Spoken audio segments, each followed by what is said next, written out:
So, it's October 1922, after quite a period of sort of inactivity from a mutual friend of both of yours, a certain Dr. Thurston Powell, a renowned Africanologist. Uh, he has invited you to a dinner, supposedly to celebrate some new discovery that he's made. It's sort of late fall. Trees are like browning away. There's even a little bit of snow sort of coming out, especially at night. Starts getting like very cold around here. Um,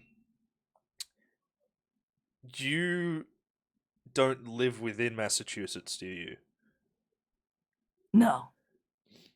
No. Yeah. So, you have to make your way there. Uh, either through, I think as Freck said, like a hired coach or driving on your own if you have your own vehicle. Either way, we'll get there when we actually get to the estate. Hey. The estate is semi-rural. I want to say it's only about like 20-30 minutes from the nearest like township. And it's not a small town either. It's I'd call it like a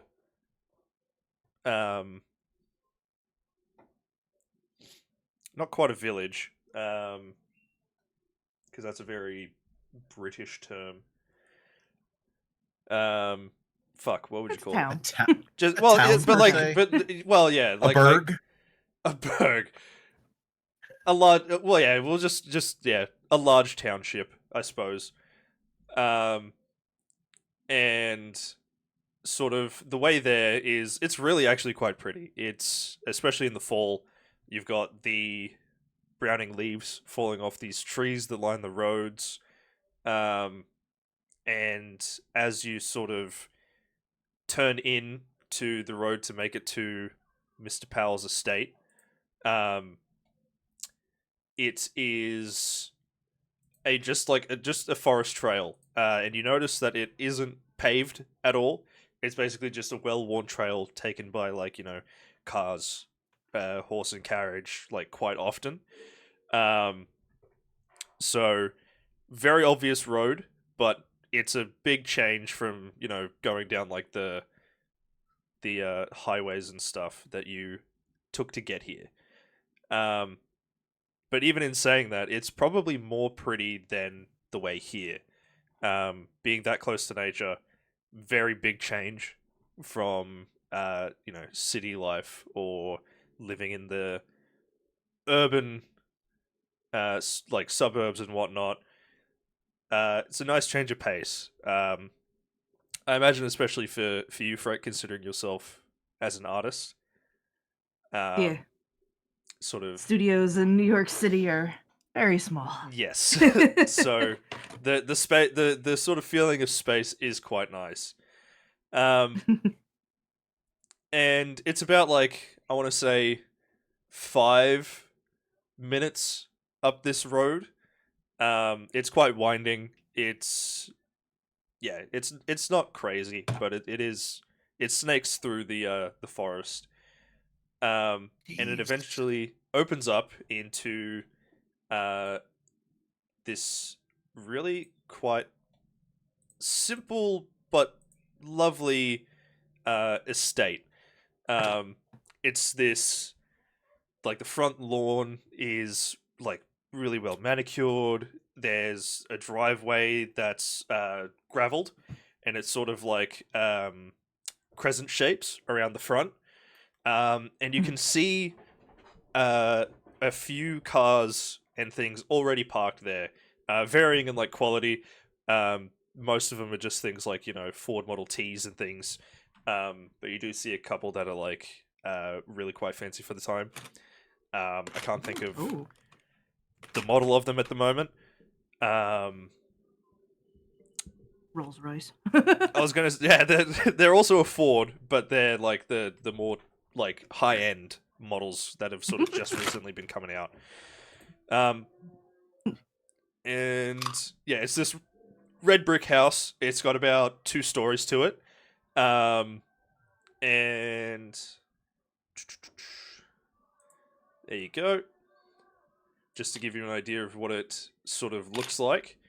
The exterior is really well sort of groomed and manicured. Clearly, whoever the groundskeeper or gardeners are, they do a very good job keeping it up. And you think that Dr. Powell takes great pride in sort of keeping it all spick and span. Now, who do we think would arrive first? I don't know, roll for it. Do you guys want to roll off? Let's do it. Okay, flat D100. So yeah, you can either bottom right, there's like a dice tray that you can click on to do it, or you can do /R D100, and that'll roll as well in the chat box. I just figure like what kind of luck we have with our hired cars or traffic or whatever. Exactly, yeah. Okay, looks like Freck gets there first, actually, because lowest score wins. Lowest wins on these rolls. Yes. Yep. So, as you're pulling up, everything seems quite quiet, and you are quite familiar with this building and its grounds. It's just been a long time since you've been here. You walk up to the sort of like patio, and it's got these 2 double doors, and like, grand windows sort of either side of it. It's fancy looking, but you know that it's mostly a sort of a facade to make it seem fancier than it really is. It's quite modest in comparison to a lot of other estates. What would you like to do? How early am I? Am I right on time for the party, or would you say it's like still like noonish? It's sort of like late afternoon. So Okay. around 6:37ish, around that time. All right, dinner time. Yeah, so but a little bit earlier than sort of the letter mentioned that the actual dinner would begin. So you do have a bit of time to, potter about, socialize if you want. Yeah. Do whatever you'd like to do, really. So I arrive, I get out of the car, I get my my luggage, just a small suitcase, and I tell the driver, "Hey Marty, would you mind getting Yeah. the paintings and be very careful. Don't What, stuff them. If you do, those things in the tubes? yeah. Okay, all The right, hold on. paintings. And he's like sort of looking around in the car. Where would you have put them? Well, there were 3 canvases, and I would say that they're about human size, so Yep. wherever those would fit. All right, probably if you were in the back seat, probably in the passenger seat, I would say. So yeah, he Yeah. like climbs out of the car himself, and he goes around to the passenger side and sort of scoops up this bundle of paintings in Yeah, like they're the protective tubes. not tubes, they're canvases, and they are Oh, they are just canvases. they're covered My in protective apologies. paper. My apologies. Yeah. They're stretched and everything. Yeah. So yeah, he picks them up, and he is being like really quite careful with them. And they're just sort of like stacked on top of each other, and he's Yeah. like cradling them, and he's like, "So, you want me to help you to the front door, or?" Yes, please. Okay. Are you good with your luggage? Yeah, I got my luggage. It's small. Okay. All right. Well, after you, and he sort of gestures towards the front door, a little awkwardly, Alright. considering the load in his hand. What jellies? SNFTUs. Yeah. So yeah, we head up. I knock. I don't Yep. know. Yep. So yeah, you wrap your knuckles on this like oak door, I'll say, and again, nothing crazy. There are knockers there as well, but yeah, you wrap your knuckles. You use the knockers, whichever one you do, and um, after a short time, I really like 5-10 seconds, uh, the door creaks open, and a rather classical looking, uh, like servant butler gentleman, uh, comes into view, and he sort of regards you with a sort of very professional look, and then just gives a slight bow and says, "Welcome to Dr. Powell's estate. Uh, and who might you be?" Well, sorry. I am Dr. Powell. Why can't I remember the fucking name? Did I get it right? Yep. I am Dr. Powell's artist friend. I just go by Frack. Welcome, Frank. Do you need a hand uh, with your valuables, your luggage? Not with my luggage. Well, maybe, but also I've got the paintings here to his order, and I don't know Ah, exactly where those need to go. yes. Leave them with me. I shall see to it that they are given to the master. Okay. And And on second thought, I just set my luggage down as well. It's like I don't know where that goes either. you may leave the luggage in the foyer if you'd like. Otherwise, we do have guest rooms if you are more inclined to stay the evening. Yeah, that was the idea. Marvelous. Then I will show you to your room. And he sort of takes the paintings from the driver, also very delicately, a lot more professionally.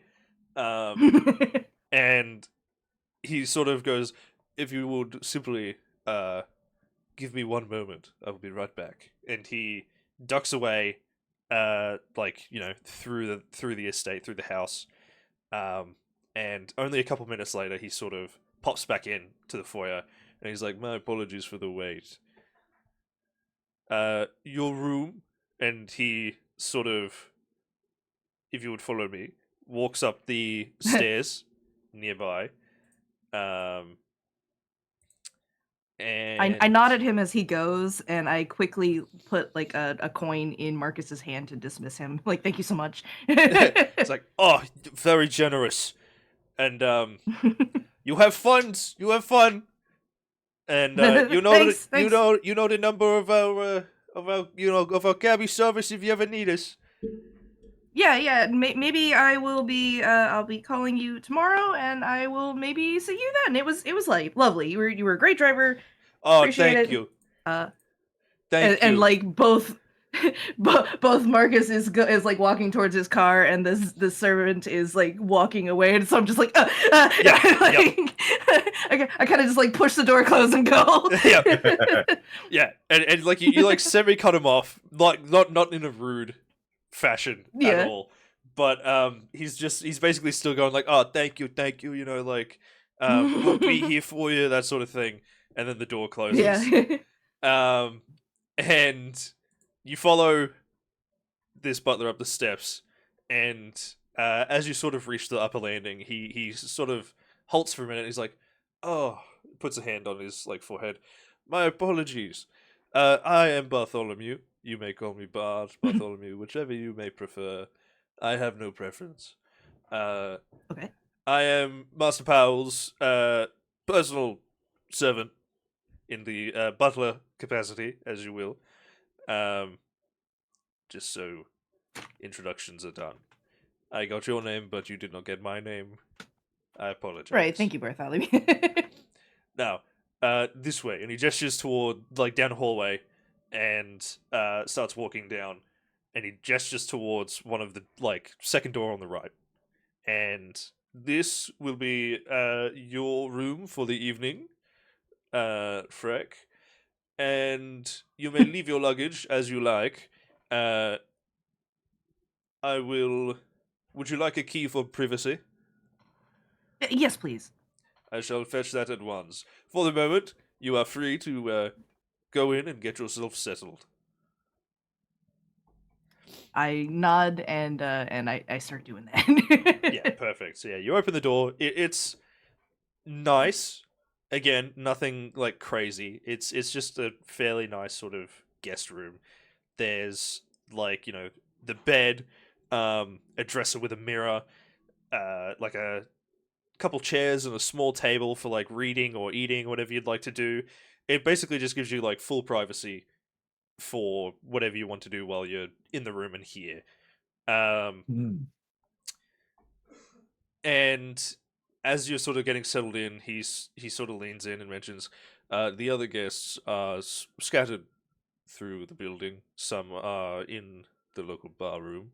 Some are already in the dining hall. If you'd like, feel free to explore, and I will be at your beck and call. I'll be back with that key shortly. Okay, thank you, Bartholomew.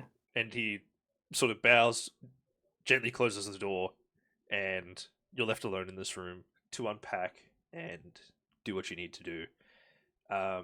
We will cut back to the entrance, where Jellies, your character, Mr. Louis Frizzetti, rocks up. How how did you get there? It was also by sort of a cabbie taxi service, whatever. Yep. Whatever they some sort of service to get there, because Louis can't drive. Yep, fair enough. So yeah, you show up, and I want to say it's like a rival cabbie company. And you pull up just as this other guy is starting to get into his cab.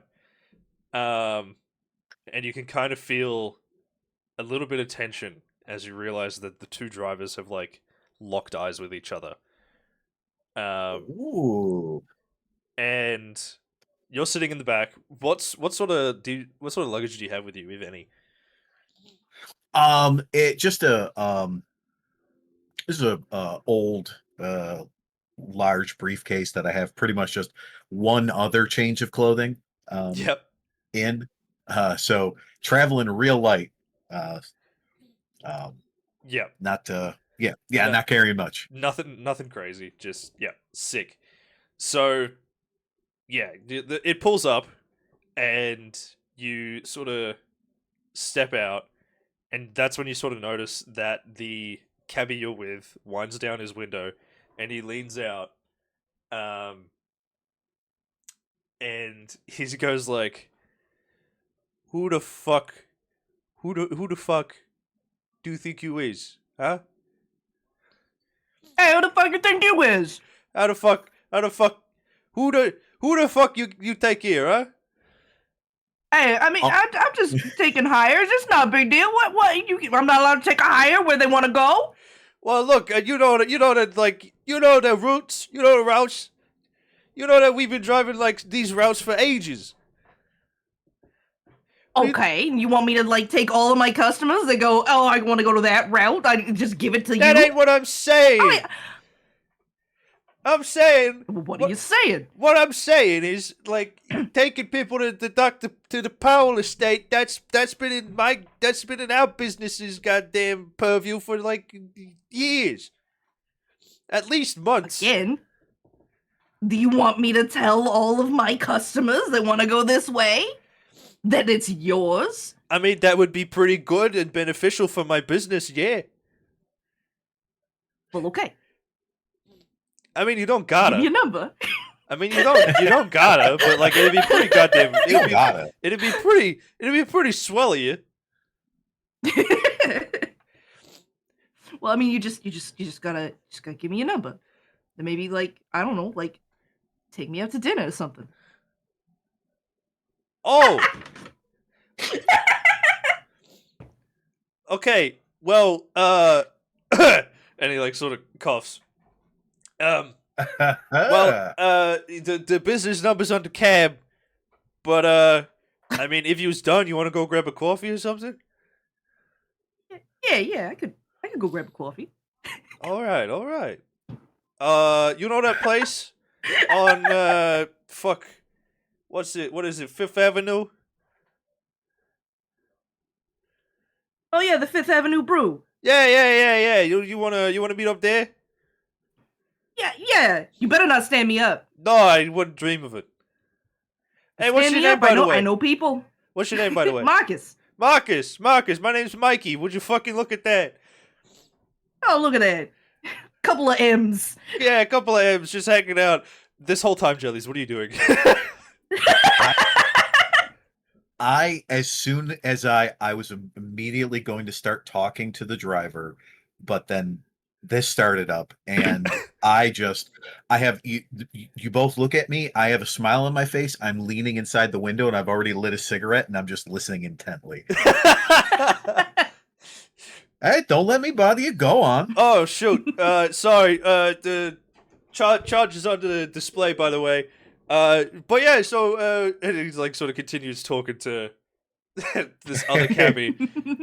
And he's like, "Hey, where's I you pull from?" out I pull out the money and I just quietly like put it on the seat with a little bit extra. It's sweet. He's like, "Oh, you're too generous. Thank you." Hey. Yeah, and then the chatter just Yeah, it just keeps going. I'm not gonna get a word in, so I'll mind my bees. It is like a mix of like just like two dudes talking and like like that like homosexual meme. It's like that kind of flirting almost. Yeah. But in the 20s. So and yeah, that just sort of keeps going as I imagine you walk up to the front door. If not, you are free to do otherwise. No, I leave the money. He recognizes the cash is there, and I just kind of start walking away, having a smoke. Just be like, if I didn't know any better, it sounded like those two guys were gonna go necking. I think those two guys might be gay. In the 20s? What? This is yeah. It's not. Well, I mean, I'm from the city. Meet a lot of people, see a lot of people. So you do. You never know what it's going to happen. I don't judge nobody by nothing. If you a man of your word, and it's all good with me. Yeah. You don't want to neck with me. I don't want to neck with him. But you guys have some fun with you guys have fun. I'm real fucking woke for the 20s. Yeah, real woke. Yeah. Listen, you live in the Big Apple. It's just you can't be mad. Yeah. Boy, those two men, when they started talking to each other, those two men sure seemed gay. And you know what? And they seem they like each other too. Power to them. Yeah. Hey, you go have some fun, gay boys. Go, gay boy, and go. That's yeah, and I'll mosey up to the door and give a knock. Sweet. So, you knock on the door, and much like sort of last time, there's a wait of only like a few minutes, and then, who Freck knows as Bartholomew, again opens the door, and he gives you a very slight bow. I imagine, considering that you've worked with Dr. Powell in the past, that you would probably know him, at least in passing, and I think he would know of you. So, yeah, since he was his personal servant, I would probably say that I've had to, like, I've been given things to do by Bartholomew. I would imagine Uh, so. Yeah. so we've definitely are familiar with each other, and it's always been sort of a yeah, he works for him too, but like I defer to him because you know There we go. he's the servant of the main guy, so Yeah, the big cheese. yeah, the big cheese. So, Open the door. Hey, buddy, good to see you. How you doing? Mr. Frazzetti, it's a pleasure to see you again as well. Uh, Uh, Look at you all dressed up. Oh, it's gonna be a fancy night tonight, eh?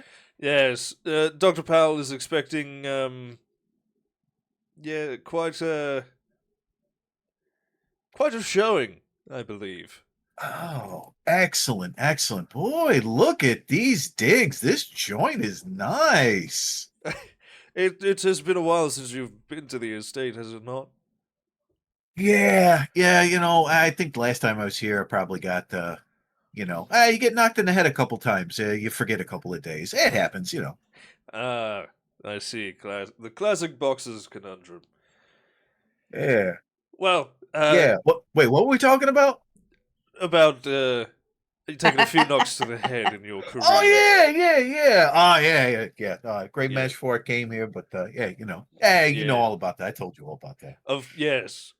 We read about your matches with great enthusiasm. We were unable to make the actual matches themselves. Buddy, I always appreciate it. You know that. Of course, it is most exciting. Now you know where your room is, but if you like, I can take your luggage there.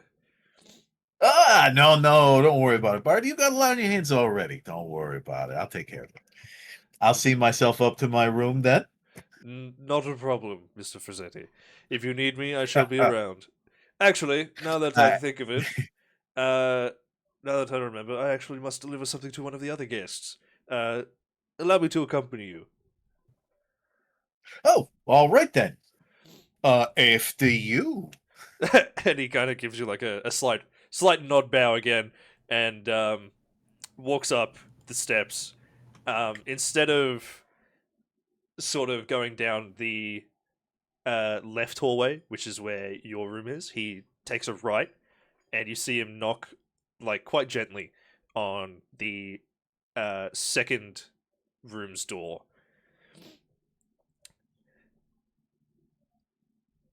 Oh, that'd be me. You hear rustling behind the door. As what I ended up doing is like I opened up my suitcase and like put a few things around the room, like pausing for ads. But after I hung up my nicer clothes, I just like flopped onto the bed. So you hear like the bed rustling as I get up and come to the door. Like, Yep. yes. Perfect. And yeah, you open the door and it's Bartholomew there, and he sort of frick, the key I promised, and he very like almost as like a show, like pulls it out of like a coat pocket and holds it between two fingers, upright, sort of showing it off. Um, you may use this to lock your door and have ultimate privacy. Only you have this key, and we expect it to be returned upon your departure. Oh yes, of course, as always. Of course. I'm standing just behind Bartholomew, kind of like, kind of jokingly, like mocking him, like standing in the same way and kind of giving a face like ho ho ho ho ho. Yep. Phenomenal. Is this in view of Freck? Oh yeah, totally. Okay. Whoever's in there. Yeah, there's definitely like a creeping smile, like kind of trying to get to my eyes, but and I reach and I grab the key. I go, thank you, Bartholomew. Do you know when is best to come down, or The trail off?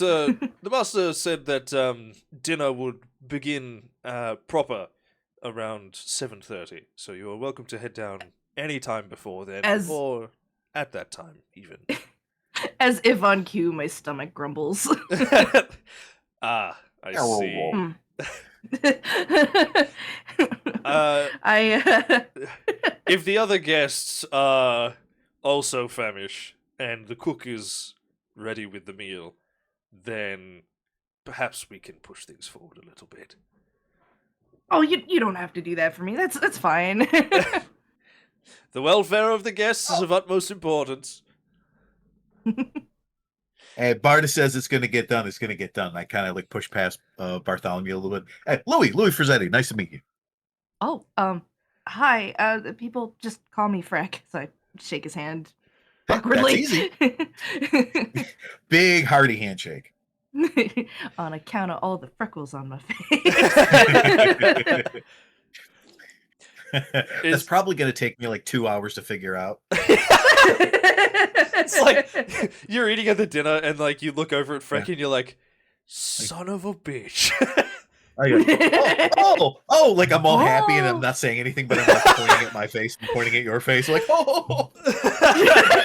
Very clever. So, yeah. yeah, and like Bartholomew will sort of give you a knowing look because he knew full well that you were doing the like mocking thing behind him. I mean, he gives me like a look, and I was like, and I give him like a little like my fist up a little bit, give him like a little pop in the old abdomen there. Yep. He does not even flinch. It just he's well. he's slap on the undaunted. shoulder. Oh, buddy. Well, so Bartholomew has left. he's going to excuse himself. Yes, and Right. start leaving now. So it's Louis or Lewis? Louis fine. Louis. All right. Louis fine. I mean, my mother calls me Louis. You know, it's pretty formal. I feel like I'm getting yelled at if I hear Louis. Oh, I know exactly how you feel. Like my real. I mean, that's why I don't use my real name in general. So yeah, I've seen you around. I mean, you've been in some of the boxing circuits, yeah. Hey, you watched? Yeah. I mean, I'm starving artist. Maybe I can gamble a little and make a little money on the side. But Well, I gotta tell you, you gonna bet on me? I'm a safe bet. I've noticed. I mean, I haven't yet, but I mean, I've only seen you a couple times. So next time, I will bet on you. Yeah. Yeah, come up and say hi. I always love to see people before the fight. I appreciate it. You, if you're not waiting for anything else, we can head down, go get a bite to eat. Yeah, that might be a good idea. Feel a little bit peckish myself after the ride. Your stomach rumbles at the mention of food. Yeah. Like I'm currently wearing like just a canvas like loose or not canvas linen loose shirt, kind of like a poet's shirt, but as you can see like on the sides or on the sleeves and on like the base edge there's like paint marks all over it. It's like do you think I should change? I mean, you feel comfortable, whatever you want to wear. Hey, you want to change? I'll step out for a minute. You can change. I'll meet you downstairs. Yeah. I'll be right out. So I close the door. Oh, right. But it doesn't take long because it's just like my pants were okay, so I just put on this red shirt, my vest. I quickly do my tie. I'm still tying it as I walk out, and as I'm leaving, I like step out for a sec. But then, like, I'm like, oh, wait. And I step back in and I grab that key and I put it in one of my vest pockets. Good. And Louis already sort of gone downstairs, I imagine. Yeah, just threw my briefcase on the bed, took a quick look to see what was in the room. But actually, I didn't even like look to see what's in the room. I just opened the door, briefcase on the bed, closed the door. I didn't even lock the door. I'm not worried. Yep, that's fair. the room's really quite familiar to you at this point. So, yeah, where would you have gone? I should ask as well, because no, Louis. there's a few sort of rooms. There's like a bar room, like a living room, the dining room, even a library. Um, the foyer is sort of semi-sizable as well. I would have gone down to the bar room, um, going to go straight to the bar room, and to get a couple of my favorite drinks. So when Freck finally comes down, I got a drink ready, and we could toast. Have a good night. Brilliant. So you go into the bar room and you already see a couple people already there. One of which Yeah. is a mustachioed man, uh, bespectacled, and he is absolutely vibing to some of the music that's currently playing. Hopefully that starts playing for you guys soonish. By the way, that is not how you spell Bartholomew, is it? Bartholomew. I'm pretty sure that's how you spell Barthol- Bartholomew. I'm pretty sure. I could. Bartholomew. Ah, yes, I see. I see. Whoopsie You see where we've daisy. gone wrong here? I must point it out on stream in front of everybody. I'm There sorry. we go. It's fixed. It's fixed. Don't make fun of me. Minor spelling mistake. Game over. Gamma over. Alright. Yeah, he is like he's sort of dancing with himself to this music.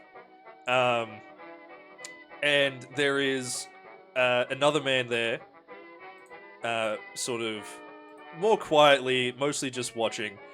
This is the dancing gentleman. His attire is really quite formal, as well, which is not surprising. What is surprising is that you would probably recognize Louis, that the stuff he's wearing is like very like uh uniform-esque. Okay. Like, the color of the pants, the vest, the tie, that whole sort of thing. You can like really quite vividly picture him in like an officer's like overcoat sort of thing. Mm. And then the other dude, who is just kind of like leaning against the bar sort of bench, drink in hand, and he's kind of like nodding along to the music and watching this other gentleman dance his heart out. He takes a sip, sort of looks over and like sort of raises a glass in like acknowledgement. He looks a lot hardier. I Sort love of. the music, but can we turn it down a little bit? You can. So, if you click on the playlist tab, you can adjust the volume for like the playlists or the song itself. Oh, there it is. That's cool. Yes. So yeah, you can adjust it to however you like. So that way you're not getting like blitzed by like audio tracks. Oh, that's and whatnot. fantastic. Okay. Okay, well, I'll leave the ambient there for now. Fantastic. Thank you. No, Please you're all continue. good. You're all good.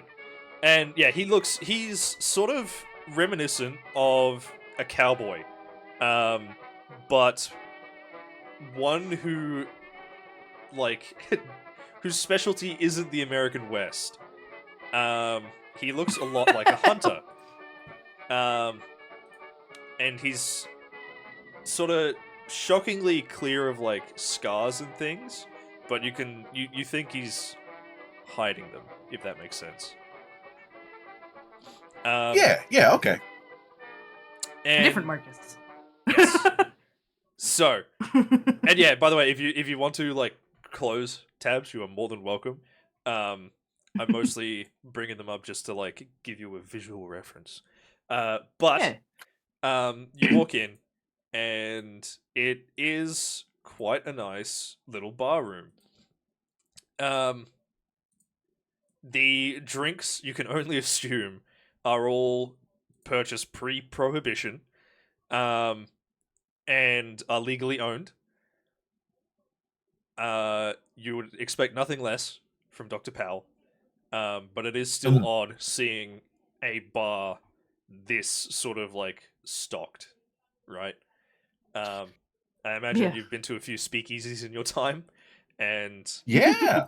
they got a lot of rot gut. They got a lot of moonshine and Grog. Yeah.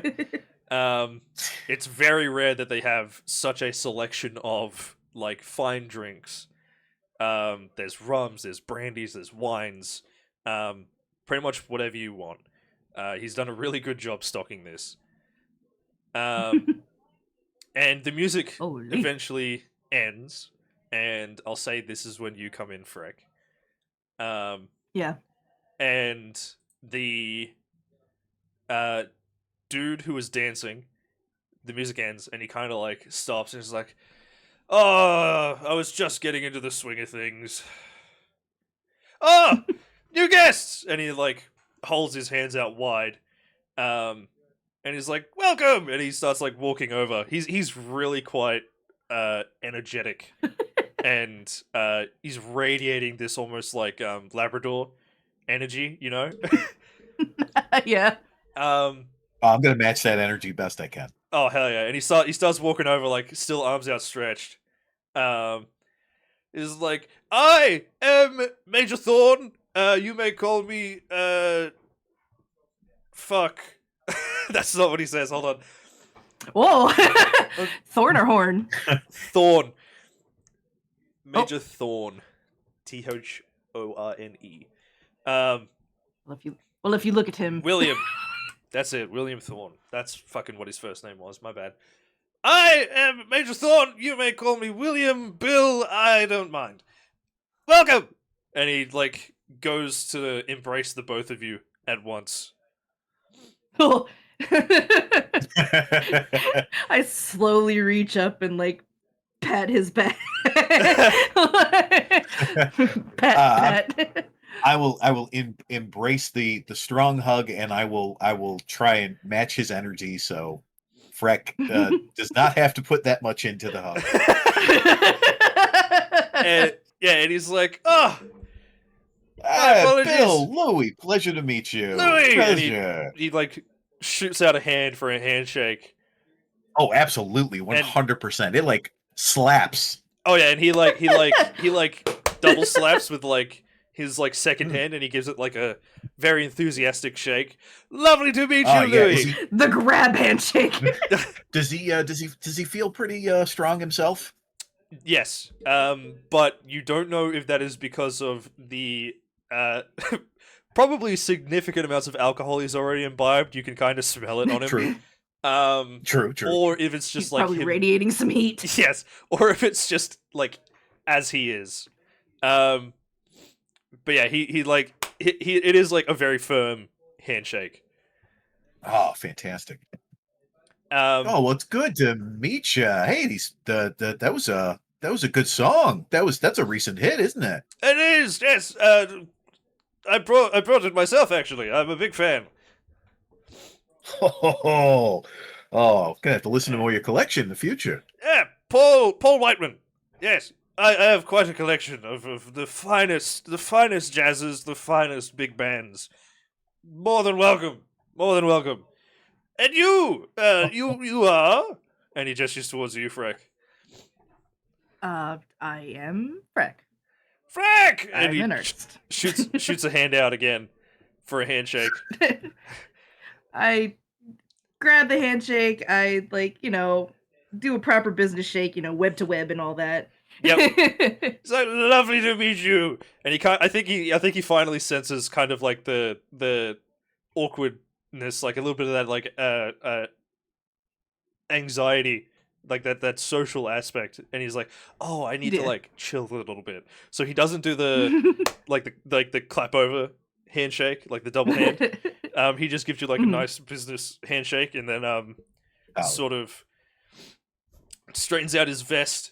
He's like, "Well, drinks?" And he gestures over towards the bar. Please. Now, I believe there are snackies in the dining room as well. So, do you know if you're a bit hungry? I'm sure the cook wouldn't mind you having a peeks. Again, my stomach roars. I think there's a couple snackies behind the bar as well, and he kind of like walks behind the bar, and he's having a look around. He's like, pistachios, some bread. Well, quite boring. And he pops back up. But there is some quite nice little appetizers already out in the dining room if you are starving, which I understand if you are. Big trip, I can imagine. I myself actually had to travel cross country, Oh wow. and by cross country I mean internationally. You ever been on a plane before? No. Yes, an aeroplane. Marvelous invention. That's wow. I don't think I've ever met anybody who's flown on one besides well, I'm guessing since you're probably an associate of Doc's, then you probably flown a couple times. It scares the ever living bejesus out of me. Oh, trust me, it scares me too. It is such a marvel of engineering. Those Wright brothers, they really had it under wraps. But sorry, I'm babbling. So, drinks. And what will you have? What is your poison? Let's go with I'll peep. I'm not familiar with many of the quality drinks and boozes. I know the names, but there's like just like a basic like a solid brandy, Yep. something to be able to put on some ice. Any mixes or just straight on the rocks? No, just on the rocks, keep it simple. All right. And he's like, simple man, good brandy. I like you. And he pours sort of whiskey glass full after putting the cubes in, of course. You can tell he's actually probably done this quite a lot. And he he sort of like slides it over to you, and he's like, "And you, Freck?" Are you aware of Long Island iced tea? Yes. Yeah, Hold on. I'll take one of those. And he starts like looking around. It's a lot of liquor. Yeah, he starts. He's like looking around the like the different boozes and things as he's like trying to pick out which ones sort of he thinks would be best. And he grabs a couple bottles, makes you like a really quite nice looking Long Island iced tea, and slides it gently forwards in a rather like tall glass, but it's got one of those like slender bottoms. You know what I mean? It's not like a wine cup, more of like a cocktail cup, I suppose. But it suits the style of drink. What is that one that's like? You usually put like mint juleps in it. It's just a cylinder. Oh, like a highball glass? Is that? Like, are we talking like a glass you see like a mojito in? Yeah. Yeah, highball glasses, I think. Highball. Yeah. So like one of those or like a pilsner. So I think Anyway. yeah, definitely a highball glass. And yeah, he sort of like gets like a little bit of like what goes on a Long Island? Like a garnish. It doesn't usually come with a garnish, but you can put like orange. I was or... gonna say, I think he would take lemon. I think he would take like a small, like he'd get a small slice of orange, and he'd just like sort of let it float on the top, and then he'd hand it over, and he'd be like, "Yes, I'm a master of my craft. Let me say." I sip it. It's either going to be fantastic or terrible. So which is it? It's quite good. It's quite good. He has done an honestly good job. The taste of the alcohol it's still there. Like you still get a little bit of that kick and burn, but he's done it in such a way that it's like masked by like the other flavors. Properly complimented. All right. Yes, exactly. So yeah, you definitely hear an out of me. I place it down. I savor it for a moment. I'll go. That's the best one I've ever had. It's like marvelous. That makes me very happy. Oh, this Bill's the real deal. Hey, Bill, I gotta know before we go over and grab some snackies. yeah. You make a good drink, but you're not a bartender by trade, are Oh God, no, no. Especially with the prohibition and whatnot, couldn't chance it. No, as I said earlier, I am a major. I am a major in the British Armed Forces. Oh, Yes. So it You had to fly in, huh? Yeah, exactly. Yes.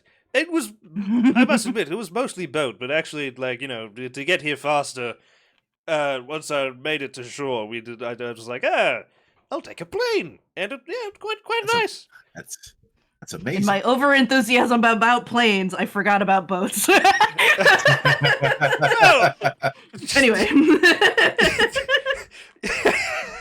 The plane was the much more interesting aspect of the whole trip. Yeah. Yes, Boats sorry. have been around since God knows when, But yes, this is Marcus, by the way. He's a quiet one. Doesn't speak much. Oh, hello, Marcus. Hey, how do you do? Hello. Yeah, you're right. He doesn't speak much. And he kind of just nods, takes a sip of his drink. I kind of give him like a cheers, like a hold the drink up like a cheers in the air kind of thing. Like, hey, you do you. Yeah, and he kind of like smiles. It's like kind of appreciates the gesture. I said, I am famished. Let's go get some snakes. Oh yes, Yeah. enjoy. I'll be here probably. Marcus, Marcus, play the He's, music like, again. right there. Yes, Marcus, can you put on the music again? I'm behind the bar, and it's so far. And Marcus kind of rolls his eyes and gets up and puts the It's so far away. puts puts the needle back on, and hits play. There we go. And you can sort of hear that like wafting through as you walk into literally the next room, the dining room. And before you, it looks like he's had to bring in like a larger table to accommodate like the evening. But there are like a couple like extra seats around and things with like some end tables and like coffee tables just for people to like chat on their own. And you see a couple people already doing that. One is a woman, quite dressed like really quite finely, especially for the time. Very, very reminiscent of a flapper, with sort of like the band with like the flower in it, and like the tall evening gloves and that sort of thing. But she looks too refined to be a flapper, right? Yeah. And yeah, she's wearing this really quite nice blue dress, like this blue evening gown. And she's talking to. Hey. There's a comedian. Never mind. Go ahead. Sorry. And yeah, she's like, you can tell she's like feigning interest, you think, in this conversation that's going on. And she's talking to a weathered-looking old man, dressed in quite a nice sort of burgundy or like red amber kind of suit.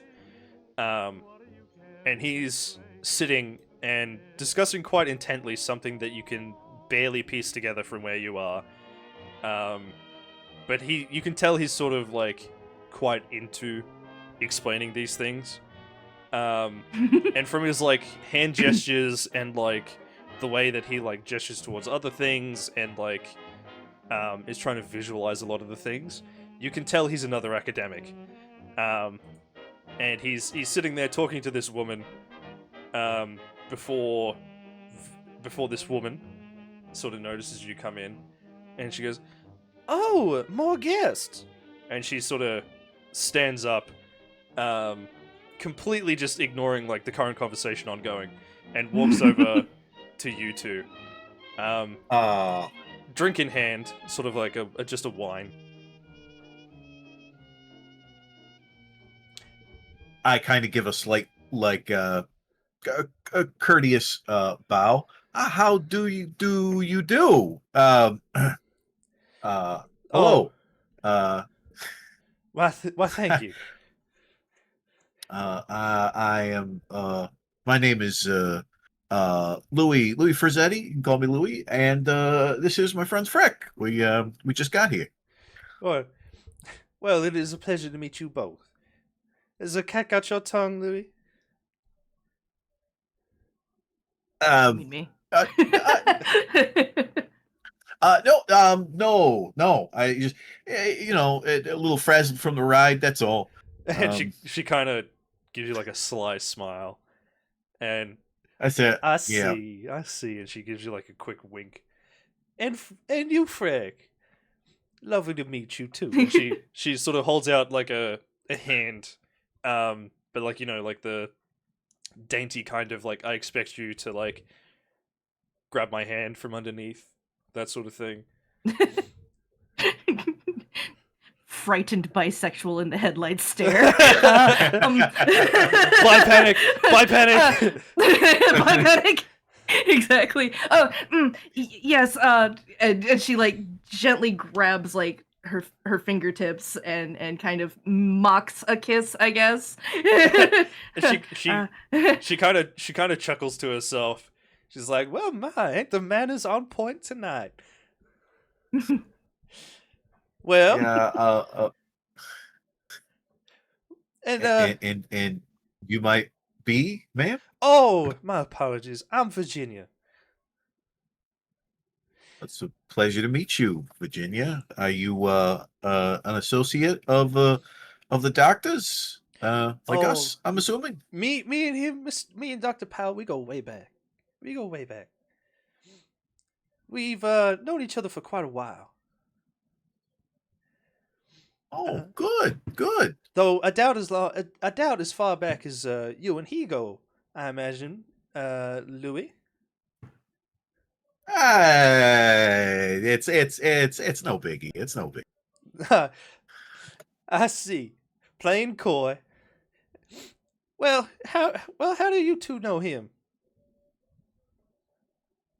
I personally was just sort of muscle that he needed for an outing, just to carry some stuff, and he seemed like it worked out pretty well. We caught on good, and I get you need some muscle. I'm your man.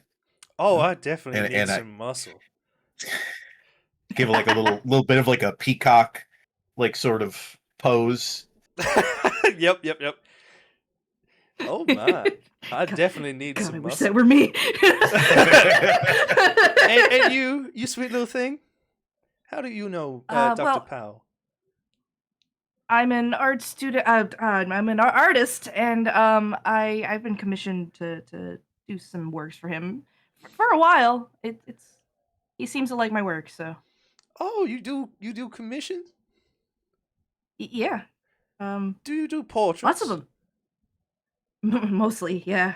I mean, that's usually what people ask for, isn't it? Yes, I suppose it is.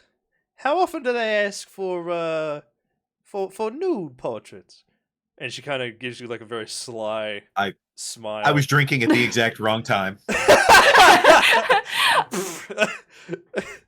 Do a spit take. I turn bright red, but I say more often than you think. Oh, wonderful. You and me might just have to get acquainted then. It's, yeah. That would be lovely. Yeah. And she kind of chuckles at both of you being completely flustered. Pretty. doing like the finger touch thing, like the two fingers, like well, Ooh woo. Or 1920s ooh woo. what would that? I don't know if you can put like an Atlantic spin on uwu. You can definitely put a transatlantic spin on uwu. Oh whoa! Ah, uwu! Fucking Sam Max. As the kids say. Yeah. Sounds like a 7 Max bit. And she's absolutely like loving like this like degree of attention that she's kind of like put you guys in. And then you hear like Pretty lady approached me. Yep. And she's kind and then you hear like a and oh, sir, excuse me. Oh, my apologies. I did not say hello. no, it's fine. We were just in the middle of a conversation, me and Virginia. You can tell he's a little jelly. Apologize. Virginia sighs a little. I apologize if we interrupted your conversation. I kind of stepped forward, just to truly be kind. I do realize the misstep, and put my hand out to shake his, whether he's sitting in the chair or not. He will shakily rise to his feet and sort of give you a return the handshake. Would I know him as a professor at my school? You actually probably would. You would know of him. He's actually quite well known. This is one Dr. Gray, and he introduces himself as such to you, Jellies. He is another quite renowned anthropologist. You would know Freck, and Right.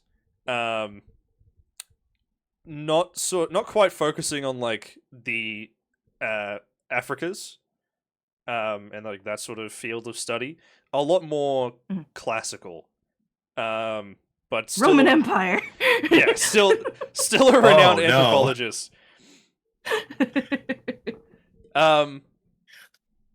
Yeah, and he's sort of like gives you a handshake. He does seem rather frail, but definitely an academic, sort of like that more sedentary, studious lifestyle. And he sort of nods before sitting back down and goes, well, it is a pleasure to meet the both of you. I'm very sorry. You may continue with the conversation. Virginia and I can continue on as when she comes back. And she kind of goes like, "Oh, Dr. Gray, I'm very sorry, but I must excuse myself for now. My drink's getting a little low." And she kind of, shakes her wine cup, and you can see that there's like a quarter left. So she's over exaggerating, trying not to be rude, but still being a very backhanded kind of, I'm gonna go. Yeah, exactly. Very, very like backhanded, like dismissal. And you can kind of see Dr. Gray recognizes it, but he's kind of just like, discussion was wasted anyway. And poor old Kaja. he's like, it happens. Being an academic, when you talk about these things, only another academic truly understands. Which is why Dr. Powell and I are such good friends. I've no doubt about that. Hey, Virginia. We were just over there with Major Horn. Have you met Major Horn yet? Oh, yes, Major Thorn. He is a character, but a friendly one. He is. Let's go see if we can get that. Yeah, let's see if we can get that character to show us all his dance moves. And I grab a couple of quick like uh hors d'oeuvres off the table, and I give Freck like a look, like, "Hey, grab a couple. Let's go back into the bar." Pretty lady. I nod, but I stay in the room. Yeah, so you and Virginia sort of head back out. You've got like this small like serving plate of hors d'oeuvres and like appetizers and things, stuff to help tide you over until the full dinner. Excellent. And you are in the dining room with Dr. Gray, who's sitting, and he's he's in the time that you've sort of like been discussing everything. He has taken out a book and he started reading it. And you can see that it's a book on sort of the sub-Saharan cultures of Africa. And yeah, he's just kind of sitting there reading it. He's got his like reading spectacles on, his bifocals, and yeah, just quite happily kind of chilling out. So I scoop up a couple hors d'oeuvres and I sidle to Dr. Gray. And I notice the title on his book and I go, oh, Sub-Saharan African. What's that book about? Well, he kind of like still book open, half reading, half sort of like talking to you. It's like, well, my colleague Dr. Powell, who I'm sure you're aware is a successful Africanologist, and I figured Mm-hmm. in order to brush up on my own knowledge on the continent of Africa, to have a look in his library and see if I could learn a thing or two. This one it seems to be about the culture of many of the tribes south of the Sahara Desert. You know where that is, Okay. yes? Vaguely. So What's your? this is a Oh yeah, your education. You probably would have an idea. Just oh yeah, there's a ton of anthropologies and histories and culture classes that I'd have to take Oh, yeah. for art stuff. I would Yes. know. I've actually gone to art school. But so I let him kind of trail off, but I'm like, so this is a wild group of characters. What do you think is going on tonight? Well, as far as I'm aware, all the people here are quite good friends of the good doctor, in one way or another. Major Thorn, if I understand correctly, has been on a few expeditions with the good doctor, funded a few probably. Marcus, I believe, he's actually come on a couple trips with me. He's quite a well known and he gets the job done. He's a good, hunter, safari guide sort of individual. Keeps you safe on those big trips. Virginia, I have no idea. I'm not sure what sort of connection she has to the doctor, but we can sit here and gossip. I was gonna say, I take a napkin, I wipe my brow. I was like, I have some idea. Yes, we can gossip all we want. But until we know for sure is just that gossip. Anyway, I don't know much about you. What's your connection to the good doctor? Well, I mean, you've seen me around. I've taken a couple of your courses. It's been a few semesters though, so I understand if remember me. But yes, I think I remember now. You studying some of the classics in art, were you not? well, I'm doing studio art, so I mean, I kind of have to, but I don't mind it. I mean, like your class was interesting and fun. Like you made it not boring like some of the history teachers. But Thank you. I appreciate I've been that. kind of I've been kind of stuck in my little studio hole for the most part. So Uh, Just getting the portfolio done. yes, I different different pursuit, but I've been there. I understand exactly what you mean. Mm. Many a Long days, hours. many a days locked away in libraries and offices, studying and studying. It's they don't tell you, but it's only after you graduate and you get a bit of money that you're actually able to go and do the things that they keep teaching you about. I think Yeah. I think I was 40 when I went on my first expedition. Yeah, 40. good time. 40 on your first? Yes, it took a long time. How many doctorates do you have? Let me think. A doctorate in archaeology, a doctorate in classical literature, a doctorate in European history. What was the first one? I'm sorry. A doctorate of archaeology. Archaeology, classic lit, Euro history. and and a philosophical doctorate in just teaching. Philosophy and teaching. Yes. All right. They go hand in hand. You'd be surprised.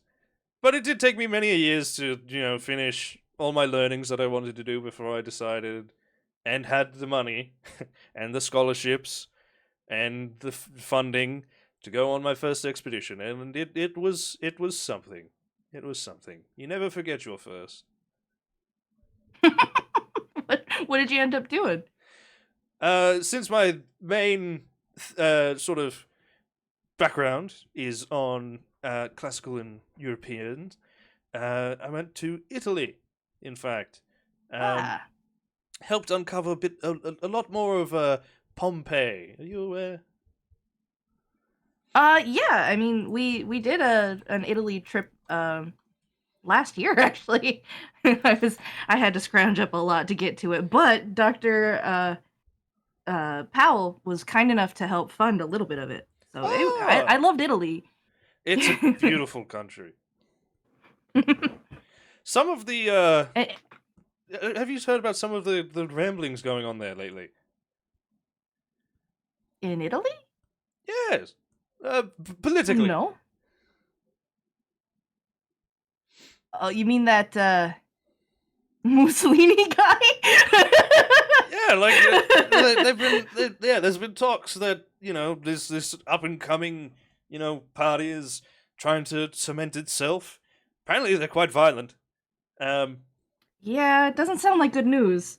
No, well, violence never solves anything, so we will see how that goes. I can't imagine this party will stick around for very long. But then I hope not. Like I said, it sounds like bad news, but it does. We'll see. It does. But sorry, I've taken up much of your time. And yeah, I should probably and refill my drink as well, and mine's only a quarter empty.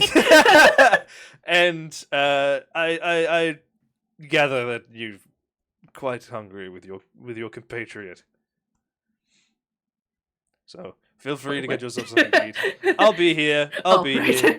I'm just waiting for the dinner to start. You enjoy reading. Absolutely, Freck. Reading is a joy, and learning is a pleasure.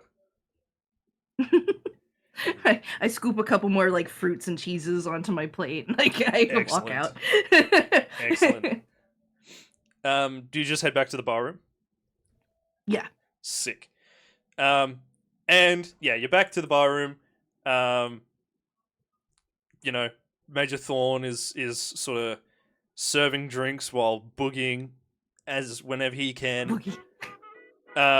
You can't tell if he's slowed down on the drinks or not. He definitely seems about, about the same level he was at previously, though. What have you and the others been talking about or doing since you walked in, Louis?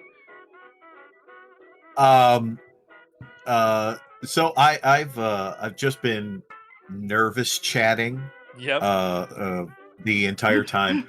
Freck, when you walk back in the room, um Major's dancing, Hunter's still in the same place, and I am like kind of like shadow boxing and also talking about like a match I was in where like I did an amazing thing, and I was like I'm like really like I'm like really like in my like the hyper focus of like what I like, and it's kind of like explaining things. She probably, I have absolutely no idea if she's into it or not because I'm so like jazzed about telling someone about some of the last fights that I had. Yep. So I hear some of the contents of your chatter, and I go, "Oh, was that against Galliano?" I go, hey! Yeah, what that son of a bitch? He had he had a right hook on him.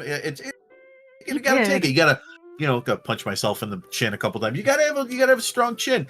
You know what? The thing about boxing, though, it's not about how good you can throw a punch. It's how good you can take a punch. That's the thing. Everybody forgets that. Virginia does actually look quite interested in this tale and this conversation. I am very proud of myself. As you should be, darling. Well done.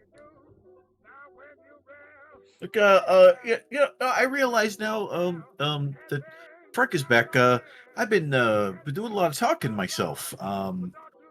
Please, by all means, I would like to listen to you, my lady. Oh, me? Yeah, he ain't talking to me. Oh, well. What I told you, how I knew the doctor, but he's never, not that he needed to mention you or anything, but he's never mentioned anybody else. Well, I'm a simple country girl. Grew up down south, as you can probably guess from the accent. However, I decided that I didn't want to live on, this big rural property my whole life, managing estates and whatnot. So I decided to go out and become a dancer. And I moved to Seattle first. Paved my way through. I sing quite nice too, which is a nice bonus. And from there, things just kind of kept going up. And eventually, Mr. Powell was in the crowd, and he liked what he saw, and he decided to sponsor me, which I was very kind of him. I didn't think that he was one for the arts, But he's then, definitely one for the arts. I can say that. I was gonna say, but then I meet you, and it all comes full circle. So it's been a more business sort of relationship, but over the time we've become good friends, he and I. That is excellent. That's good to hear. He seemed, a lot of people, that I hear whispers here now and then when we were around that people are really suspect of the doctor. But you know what? Every time I meet somebody you work with, everybody seems like really fine, upstanding people. I'm really, really glad this has happened. It's all just gossip. You know how it is. People see Oh, someone yeah. successful and knowledgeable, and they gotta bring the man down. Yeah. Well, they got to get through me first, so he ain't coming down anytime soon. Oh, if they can get through you, if they could get through you, they're gonna have to go through Dr. Powell himself and also the Major here. And the Major spins on his heel and he's like, "I heard someone say Major. You calling me?" That's my guy right there. Yeah! And he he does a very dramatic kind of like bow.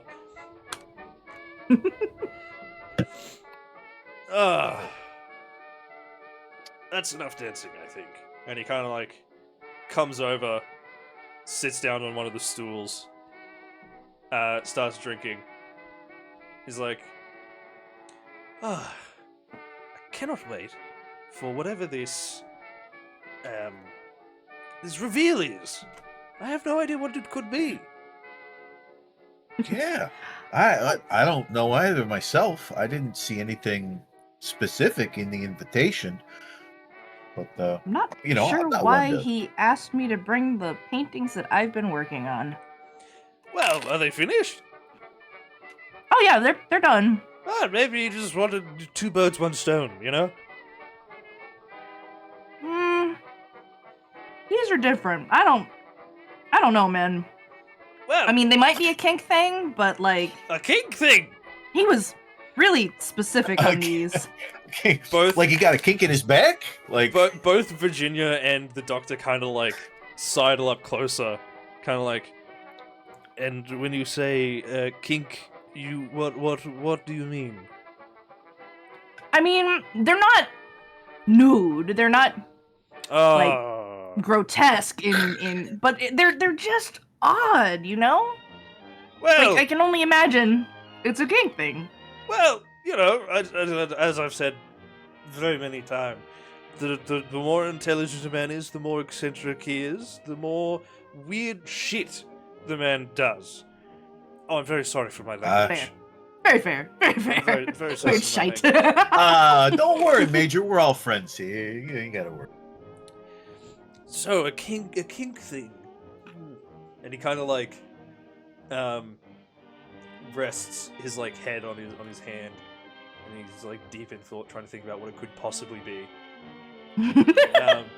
And then Virginia kind of pipes up, and she's like, "So you said multiple paintings, plural, Yeah, 3 of them. 3 paintings. My goodness." Yeah, he asked for bodies floating in like water, Oh, or I don't know, maybe space. The colors are weird. I would put in colors that were complementary and they like work really well together. And he's like, no, has to be this specific shade. And he actually like was good enough to mix the color for me, which was really interesting. But like it had to be these specific shades of light. And I mean, again, like it's not nudes, but it is bodies. They look like they're asleep. Like they had to look like they were asleep. And I don't know. It was just really odd ask, in my opinion. I see. That is quite odd. And then the Major kind of pipes up again, and he goes, He's a very artsy individual, more than you think. He's good. He's good with a canvas, good with a pen, good with a pencil. Some of the anthropological drawings he's done are mind-boggling. But yeah, it's very odd, especially the mention of space. Oh, what I would give to go to space.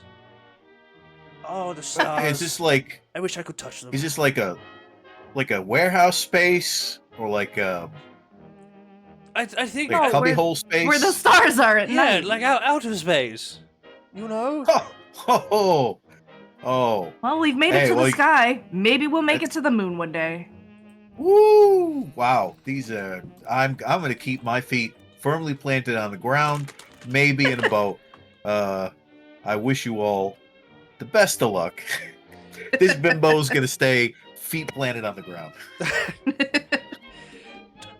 You know, speaking of space, have you seen oh my goodness, that film came out like a couple decades ago.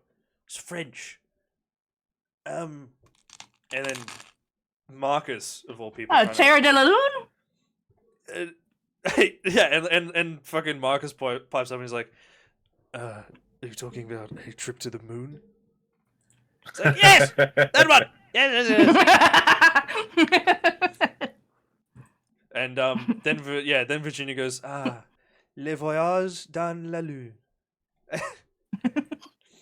She's like, well, yes, whatever that was. And, God, I must say, they captured the wonder of space. So lovely, so wonderful. Oh, those French, they really know how to make a film. Oh, just don't know how to fight. Oh. But, anyway, sorry, I'm getting sidetracked. Yes, going to space I think would be lovely. But, yeah, it's quite odd. He's asked for things like that. Virginia kind of steps in. She's like, so bodies floating, non-complementary colors. Mhm. Maybe it's kind of like that Salvador Dali guy. Maybe it's some sort of surrealism. Oh, I love his work. Maybe I don't know. It wasn't. I don't know. It wasn't like symbolism filled or anything. It was very straightforward. I don't know. Maybe there's And more up to this symbology. point, though, it's been. Yeah. Sorry. I don't know. Up to this point, it's been portraits and whatnot. But this one, whenever he came in the first time to commission these, he had a crazed look in his eye. It's quite like the that's quite like the Doctor. When he gets his mind on something, it's that or nothing. Yeah, I've seen that look before too. I don't know. Yes, I've Maybe. seen it on many of his expeditions. Yes, you see something, want something, must have it. This seemed more than that. I can't explain it, but maybe I'm just He's an odd fellow. over-exaggerating, you know. He's an odd fellow. But he's a good fellow. He's a good fellow. Yeah, odd could be interesting too. Oh, absolutely. Absolutely. It's go hand in hand so well.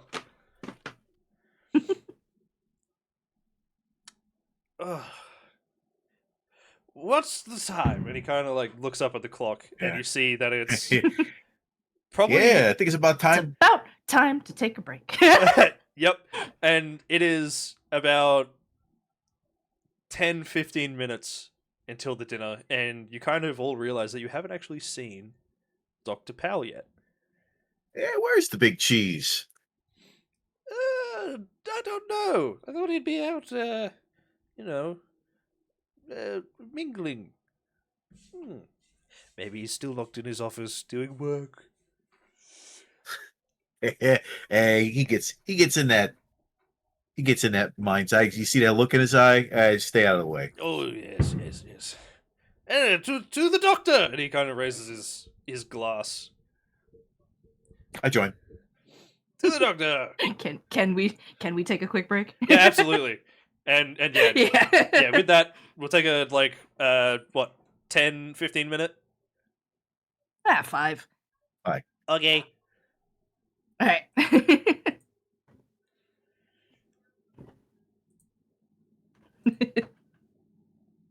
Right back. Enjoy, smile.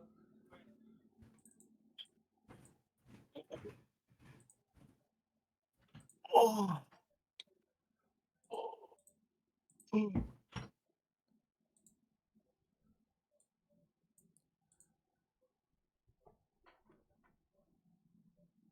Man, some of this slang is from the era is it's very fun. It is. It is. Some very interesting terms and things.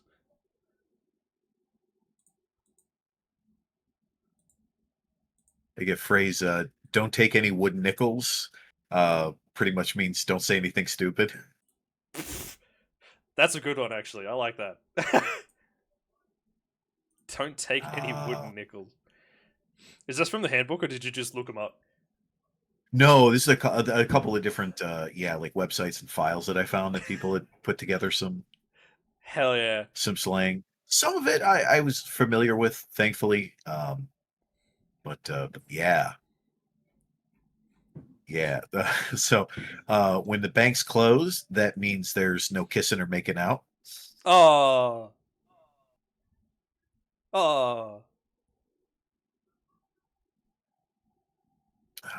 Let's see.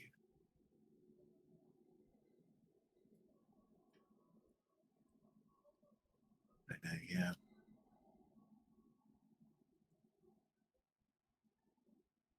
The term bird was actually, I think, like gender neutral. Like it was used for both like men and women. I used to think it was just Just kind of like women, right? a term for women. Yeah. Yeah. Hey, look at that bird. Look at that bird over there. Look at that funny old bird. Some of the things listed here, I obviously have no way to check on this list, but like, if you say like you'll take a cigarette, it just butt me, Butt just me. butt me, just Buttme, butt me. Fucking. Yeah, I can picture that quite Just well, actually. yeah. Oh my goodness. That's funny. That's butt me. Okay, what do you um Uh, okay. an empty beer bottle is referred to as a dead soldier. A dead soldier.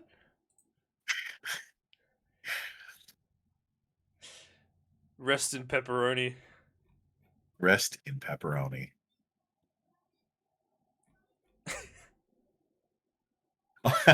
A chaperone would be referred to as a fire extinguisher. A fire extinguisher? What?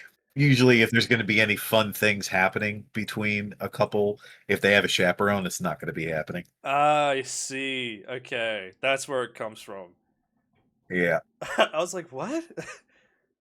Like, how the fuck does that? Oh,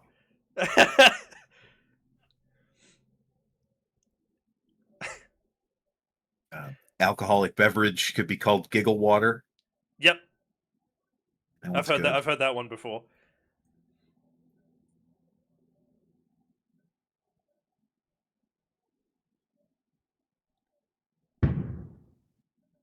Sounded like an explosion. Someone's coming back. That was Freck like busting through the wall, like in like that like A pose.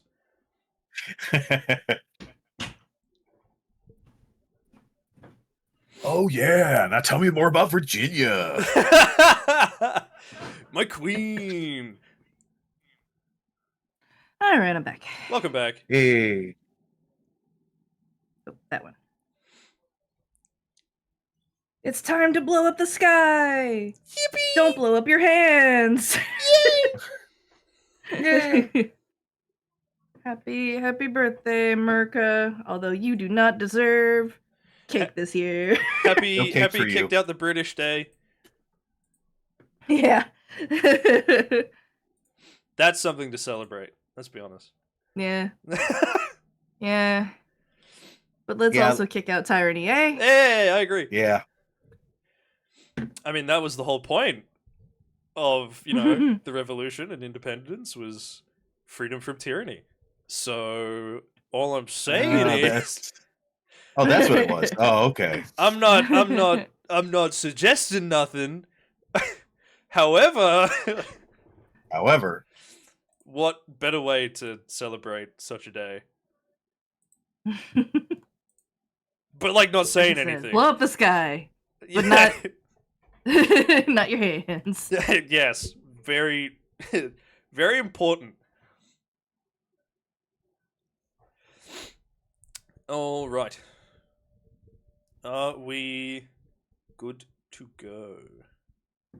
I believe so. I'm solid. Yep. Okay. Cool. So yeah, you raise a toast and you drink however much you want to drink. Everyone joins in pretty much. And Wait, we raise a toast? I yeah, just walked in the room. you raise a toast to Dr. Powell. Right. Remember? No. But okay. You forgore? I forgore. Major Thorn was like to the good doctor, and then raised his glasses. Gotcha. Yes. There we go. Yes. Here we go.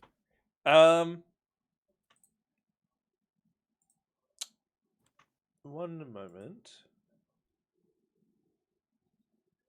Okay. Odds or even? Pick one. I Odds can't or, even. odds So or evens? odds. I can't even. I literally can't even. Oh my god. Okay. So. Question marks. So, after this toast, both of you hear a very familiar voice. And it's, started the festivities without me. And it is the voice of a certain Dr. Powell. And he has come in Hey! from the Speak living of the room. devil. He has come in from sort of the foyer, and he looks really quite nice in a like nice suit, purple tie, and well groomed sort of like blonde hair and those sort of things. You can sort of tell that he's gone all out for tonight. He hardly dresses this well. Why is it spelled wrong here? Eh? You said it's Dr. Powell, yes? Yes.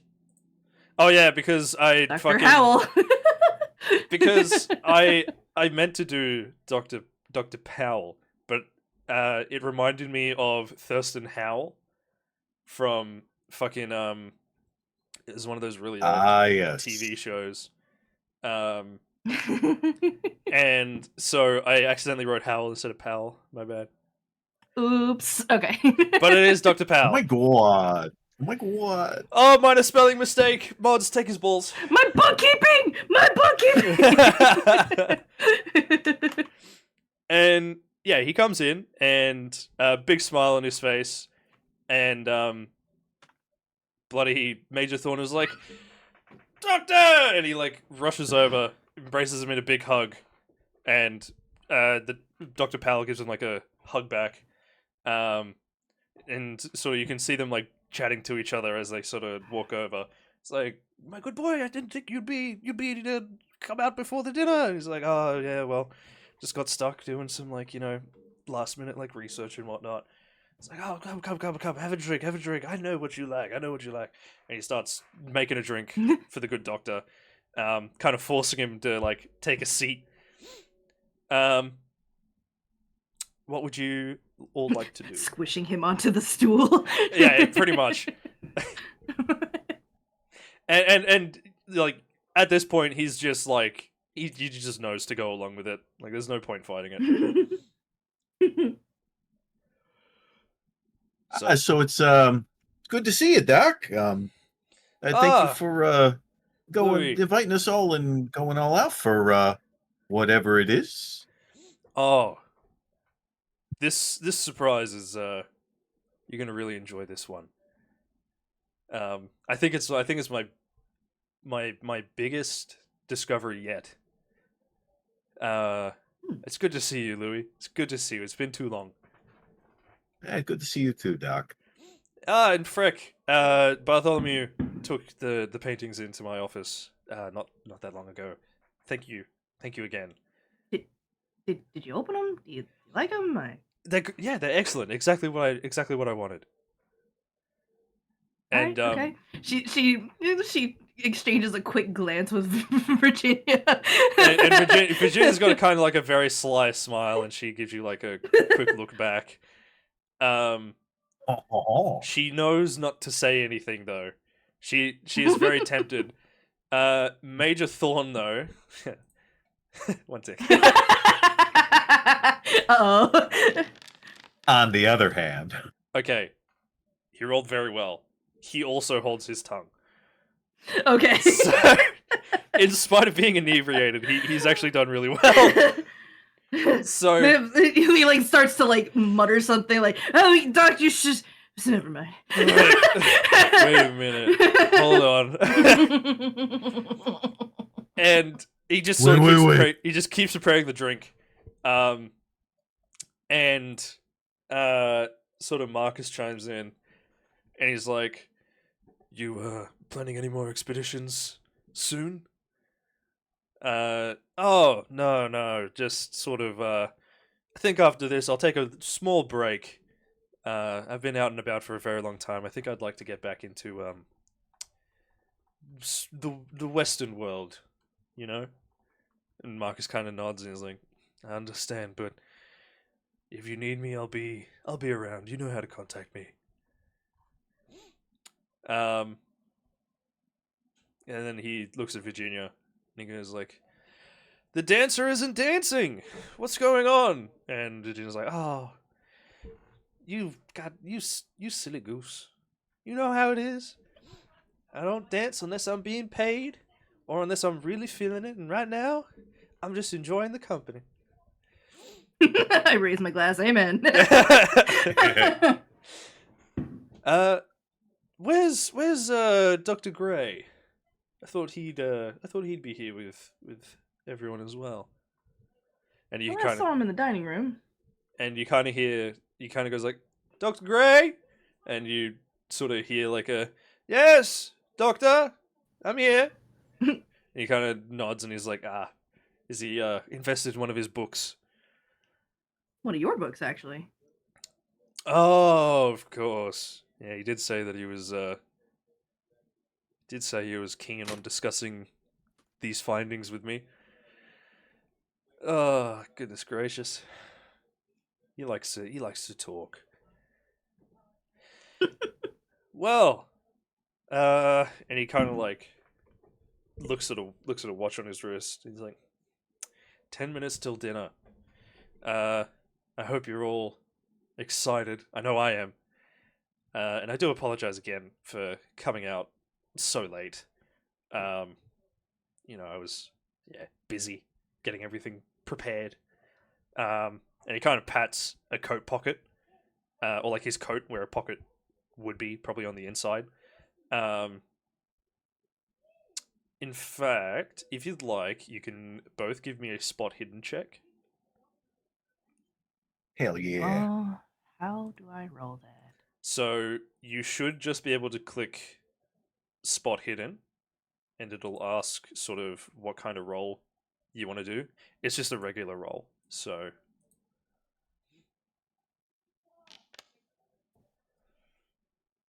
cool. Regular success. Star. Yep. Yep. Are you gonna give it a crack, Jealous? Oh, I thought I did. 1 second. Oh, okay. I gotta hit the button. All right. Regular roll. Yeah, there we go. Damn! Hard success. Well done. All right, so Freck, you notice that as he like sort of pats his pocket, there's like a vague outline of what looks like papers, and you gather like it's quite easy just to tell from the outline that they're just papers. What they are exactly, not sure. Louis, you actually see sort of some of it sticking out of his coat pocket, and you can make out a few like words and things. It appears to be both like part of a script, but also like part lecture, if that makes sense. Right. And you make out Like speech. you see a couple of things, a lot of it mentioning like some tribe you've never heard of from Africa, around the like Ugandan area, and like that all that flies just completely over your head. You've never heard of them, but you just recognize that they're there, that sort of thing. And sort of Major Thorn turns around and is like, "My boy, we really must meet up more often. I miss your company. I miss discussing things with you. Oh, our outings, our expeditions, and I know you said that you're going to take a break, but oh, so much fun. Always so much fun." uh, oh yes, your drink. Sorry. And he kind of like walks over and places a drink in front of him. I'm gonna do What another. kind of drink? I'm gonna do another roll for Mr. Thorn. Okay, he rolled quite well again. So he kind of looks to you, Freck, as he's about to open his mouth, thinks better of whatever he was going to say, and then goes, So you've become more intimate with the arts? Oh, yeah, I like a lot of Freck's work. I think they're very skilled on an easel. And I just felt like expanding my collection a little bit. And a sort of very sly smile, kind of very subtle, spreads on the Major's face, and he goes, "Well, can't wait to see them in the collection. Happily discuss over a brandy." And uh, Dr. Powell kind of chuckles. He goes, "Soon, soon." Did we all want to? Wink, wink, nudge, nudge, old boy. No, yes, yes. Say no more. Say no more. Well, did we all want to? I don't know. Move into the dining room in preparation for the dinner. Sure, And let's get all situated and sat down. Fantastic. All right, and he stands up with his drink, takes a sip, and goes, "Welcome to my home, by the way. After you." And he gestures towards the sort of open doorway leading into the dining room. I go. Major Thorn just picks a spot, whichever one he thinks was comfiest. Marcus will sit next to Dr. Gray. Dr. Gray will try and sit close to Dr. Powell. And Virginia will try and sit relatively close to you two, but also the Major. So will you two be next to each other for the dinner? Or will you be like... Yeah, I sit. Yep. I sit next to Major. Excuse me, Thorn. Nice. Nice. And I gesture for Lewis to sit next to me. Yep. The other side. Never decline an invite. Alright, so in that case, it's at the head of the table is Dr. Powell, as you could imagine. On sort of, we'll say, like the right side, there is Dr. Gray, Marcus. Yeah, there's Dr. Gray, and then Marcus, and Virginia. And then on the other side, it is the Major, then Euphrack, and then Louis. Okay. Sort of discussion is just sort of like general like chatter, talking about like recent things, nothing really sort of notable, until you hear like a ding ding ding from near the kitchen, and you see Bartholomew standing with a small bell in his hand, and he says, "Ladies, gentlemen, and all between and outside of those binary bounds, welcome to the Dr. Powell estate. Please enjoy your dinner." And a couple other servants come out with like trays of food. There's like there's pork, beef brisket, Brisket. like some bacon, like all these really quite nice foods. And like there's like a chicken that you can just like cut pieces off if you want. It's good food. It smells delicious. A lot of it is just grab what you want. Um, everyone starts dining. Uh, you guys grab anything sort of special or No, just little everything. easy? You do see sort of Virginia is loading up more on like greens than pretty much everyone else, and Major Thorn is just absolutely like annihilating like a plate of like meat essentially. Meat, meat, meat, Yep. meat. And yeah, he's Get just that protein, annihilating bro. Gotta get them gains, bro. Bro, you think I'm gonna have green beans when there's a brisket in front of me? Are you kidding me? Bro, I got a protein Or max. almost toast. I gotta hit my I'm meat maxing. I'm meat maxing. Meat maxing. Meat maxing it. That sounds like it could be misconstrued. What are you talking about? Huh? What kind I of just meat try you to get as think much guys meat talking inside me as about? possible. What's wrong with that? This meat can't be beat, Yeah. I just love meat.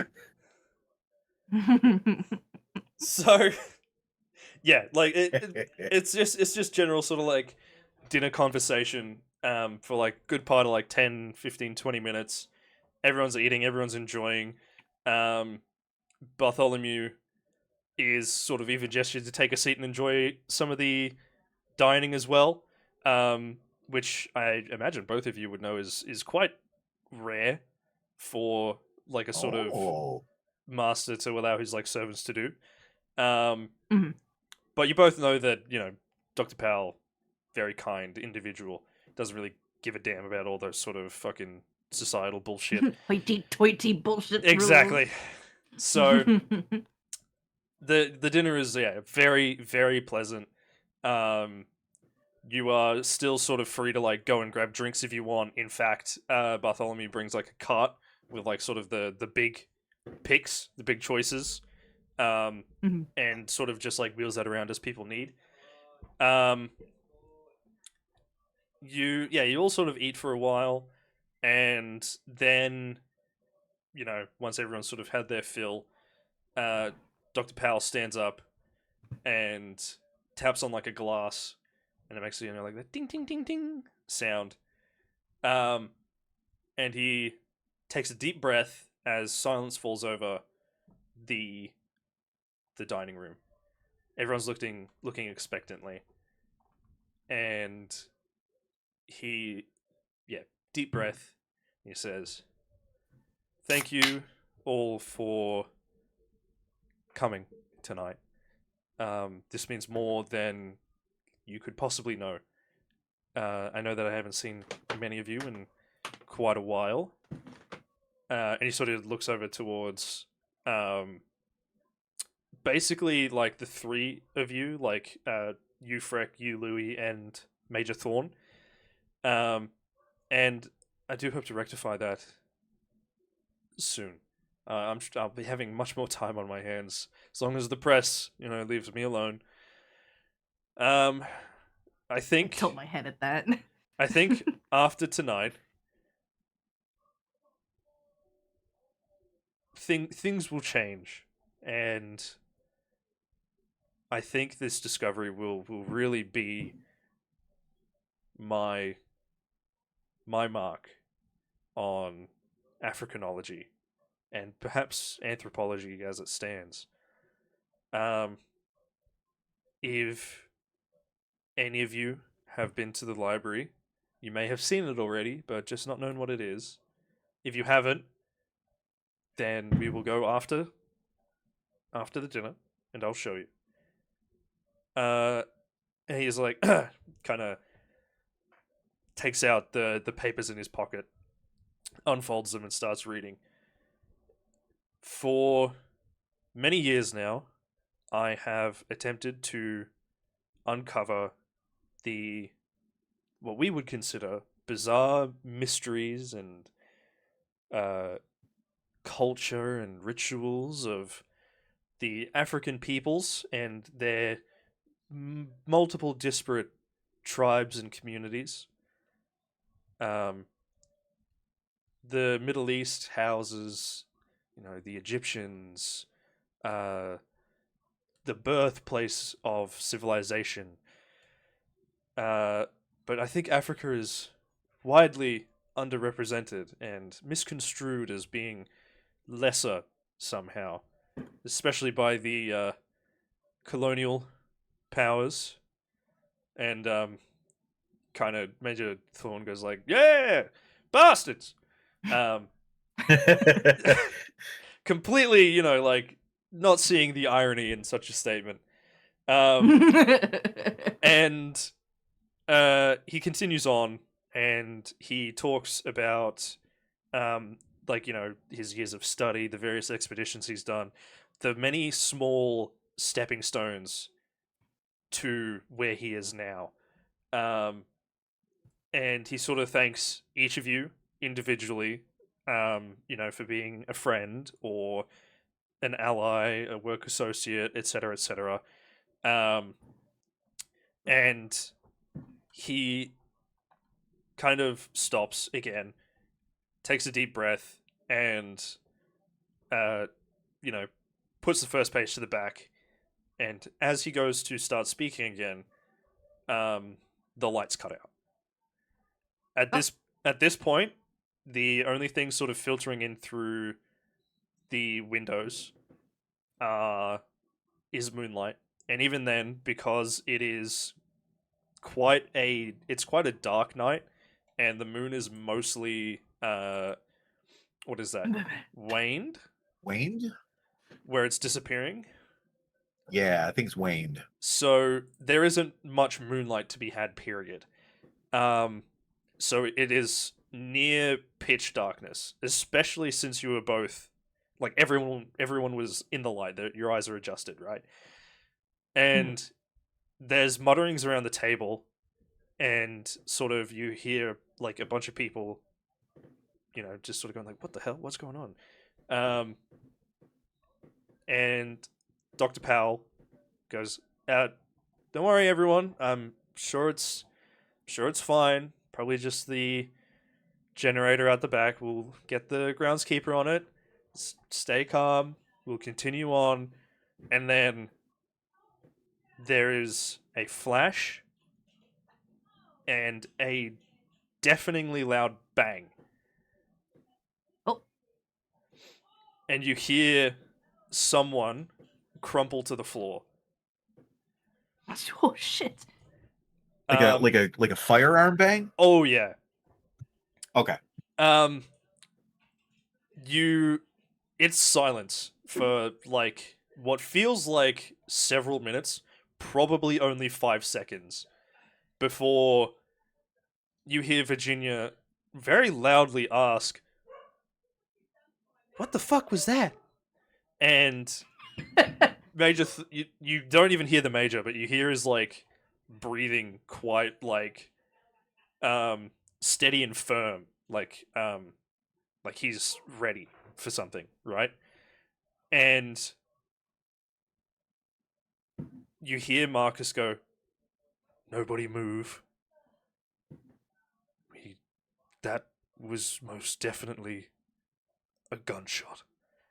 And you hear Dr. Gray and Virginia both go, "What are you talking about?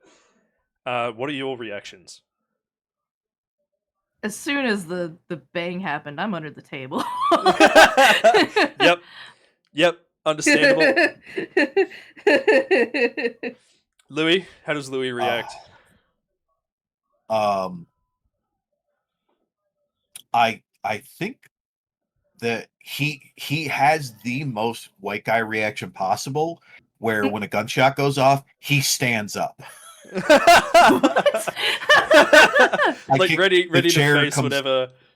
Yeah, when I'm ready to fit, like I kick the chair out, and I'm like trying to like get my eyesight, and like my hands kind of go out. Marcus says don't move, so my feet don't move, but I'm pretty much standing where I was Gotcha. sitting. And so then you hear Major Thorn pipe up, and he goes like, "We all heard somebody hit the floor, right? Mm-hmm. Head count. I'm okay, obviously. Marcus is okay. Virginia? I'm Uh, okay. okay, Freck's good. Virginia's like, I'm Uh, alright, I think. And then Dr. Gray pipes up and he's like, I'm good as well. Doctor Paul Bartholomew Barty. Uh, Hey, Party? speak up. and you hear a very shaky voice like, I'm okay, but Bartholomew was fine. But you realize that Doctor. then the lights come on, they come back on, they flicker back on, and crumpled. I'm the first to see him because I'm under the ground, under the Yes, table. the one, yeah. So sort of fallen backwards and like sort of hand over his like midsection is Dr. Powell bleeding from a wound to his midsection, his abdomen. And he appears to be at the very least unconscious. So Um, since you're the first to see him, Freck, you are Mhm. first reaction. What happened? What do you do? Oh, he needs help. uh, you hear like I mutterings don't of know. confusion, and then a scream from Virginia as she sees what you see. Yeah. Since- First aid, Major Thorn. You're out in the field. Help. and yeah, you hear like the chair squeak. Jellies. Since Louis was already standing, what is your reaction? um, uh, he was. It's clear he was shot in the abdomen, like in the front. Oh yeah, yeah. Like there's I'm. there's a bleeding wound, and he has like a hand over it as he's like falling backwards. I am immediately looking at everyone, um, like where their hands are, like what? Because if he got shot, it was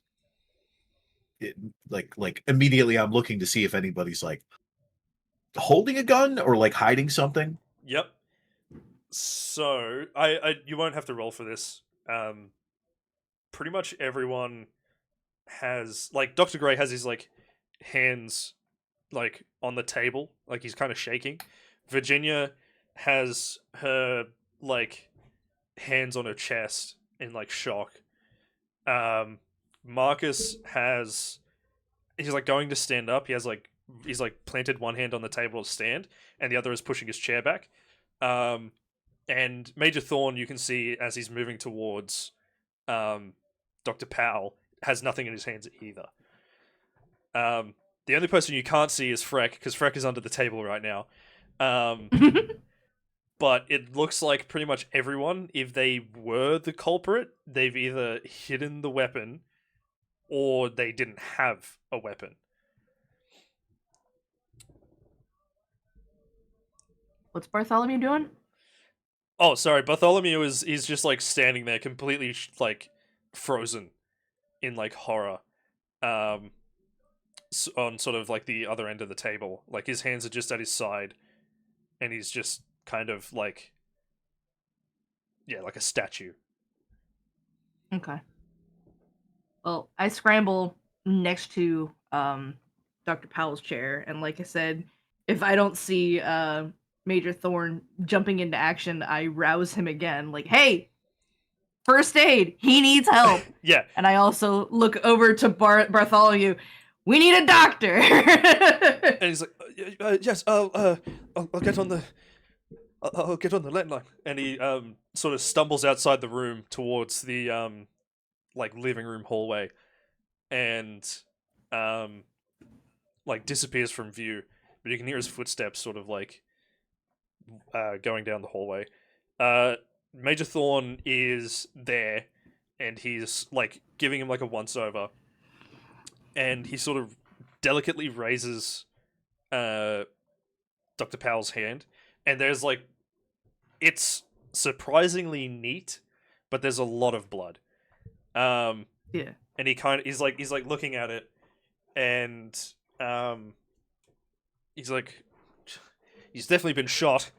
And he kind of gently like tries to like roll him to like on his side just to see his back, and he looks at it and he goes, "No exit wound. Suppose that's good." And he gestures. He like kind of gestures to like no one. And he goes, "Cloths, rags, whatever you've got." I whip out a handkerchief from one of my pockets. He takes it. If there's any sort of yeah, there's the drink cart. Did the drink cart have any like towels or anything on it as well? Does. Yeah, I'm definitely just gonna reach over and throw the towels and stuff on the table in front of the Major and Dr. Powell. All right, excellent. So he takes your handkerchief, Freck, and he goes, "Hope you weren't planning on using this later." And he, what he does is, he sort of puts like his index finger the middle of the handkerchief, and then he starts pushing it into the wound. Yep. Both of you, by the way, please make sanity rolls. So the way you do that is you literally just click sanity on your character sheet, and then you can roll.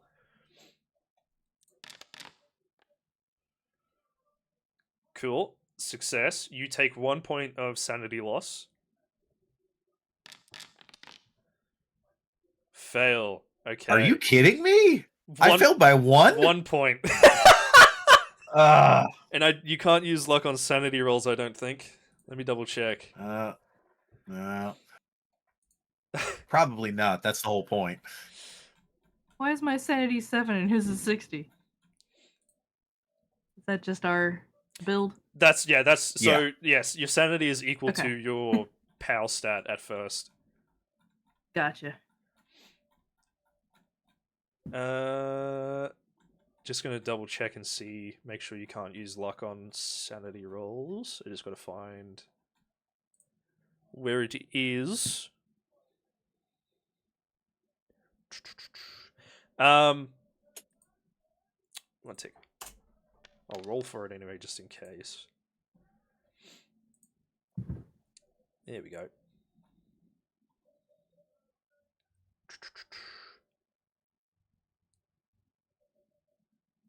Yeah, you cannot use luck points on sanity rolls, unfortunately. So you will take 3 points of sanity. Okay. I don't know why it gave you the insanity Fireworks thing. It shouldn't have. Because neither of you have crossed a threshold yet, thankfully. So, yeah, like this, seeing like not only a good friend shot, but this battlefield medicine, we'll call it. It's quite shocking, to say the least. Yeah.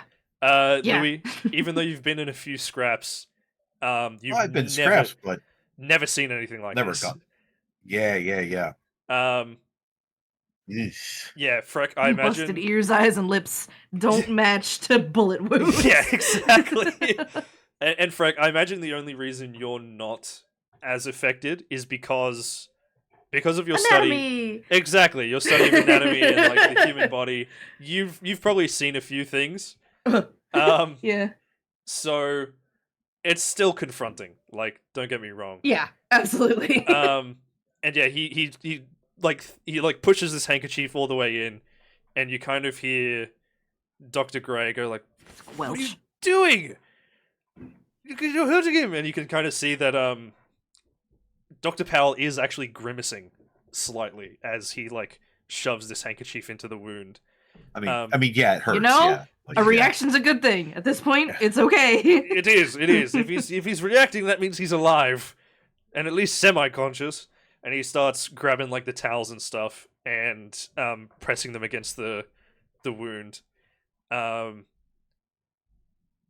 then he gestures towards Marcus. He's like, "Marcus, I need you to hold these down for me very quickly. And Marcus comes over and he starts pushing down on it. And then Major Thorn stands up and his hands are like covered in blood. And he sort of looks at you, Louis, and he points at you and he's like, did you see anything? When you stood up and the lights came back on, did you see anything?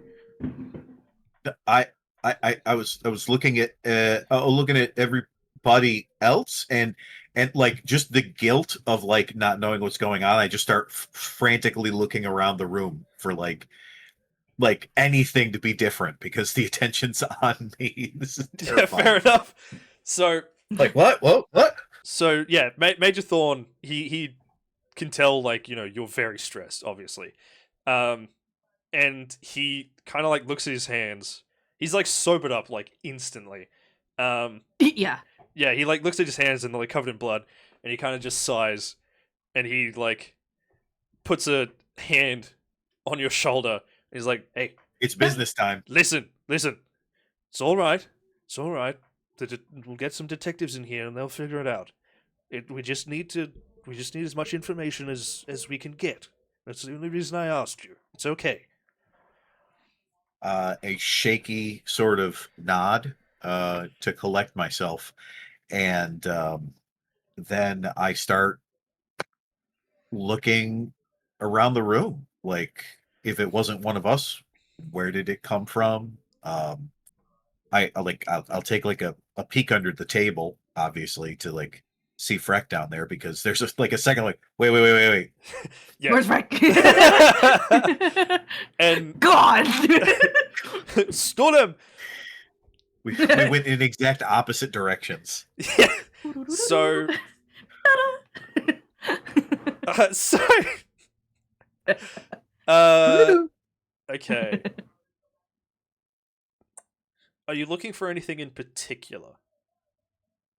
Um, uh, I'm looking for, um, uh, like if there's like if he got shot in the front, I look in the direction beyond the table, like so that would be like down the table at the other end of the room, Yes. and what's down there? Is it all wall? Are there windows? Is there Portraits. like yeah. So there is a wall, but sort of, and like yeah, there's like paintings and stuff, mostly for decoration. No windows. All the windows are sort of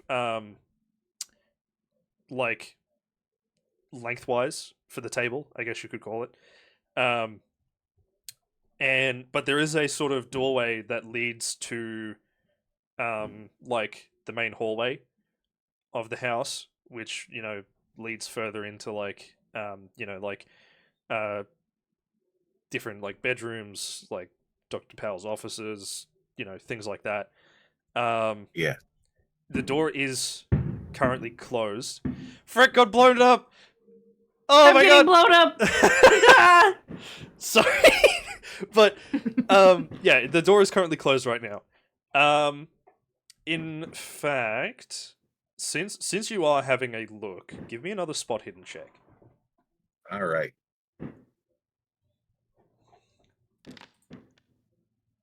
Oof. Nope, Okay. no bueno. So unfortunately, you don't notice anything else sort of out of the ordinary, and you're too frazzled to sort of Yep. like make any like conclusions or leaps in logic or anything like that. What are you doing, Freck? I'm helping with pressure on the wound. I kind of say aloud, like, no, I say aloud, the only person I've seen that has a gun is Marcus, but he doesn't seem the type. He doesn't have it. He doesn't have it on him. Oh, okay. Yeah, sorry. I was looking at the avatars. Yeah, sorry. he does have like the cartridge belt and stuff. But he just doesn't have like the holster on at the moment. Gotcha. And Marcus will pipe up and go like, "I've left my gun where the coat rack and in my room and be Coat rack and in your room? sorry." I took off my coat, and then I left my gun in my room. Ah, What like I about said, you what don't about seem the type. what about the major?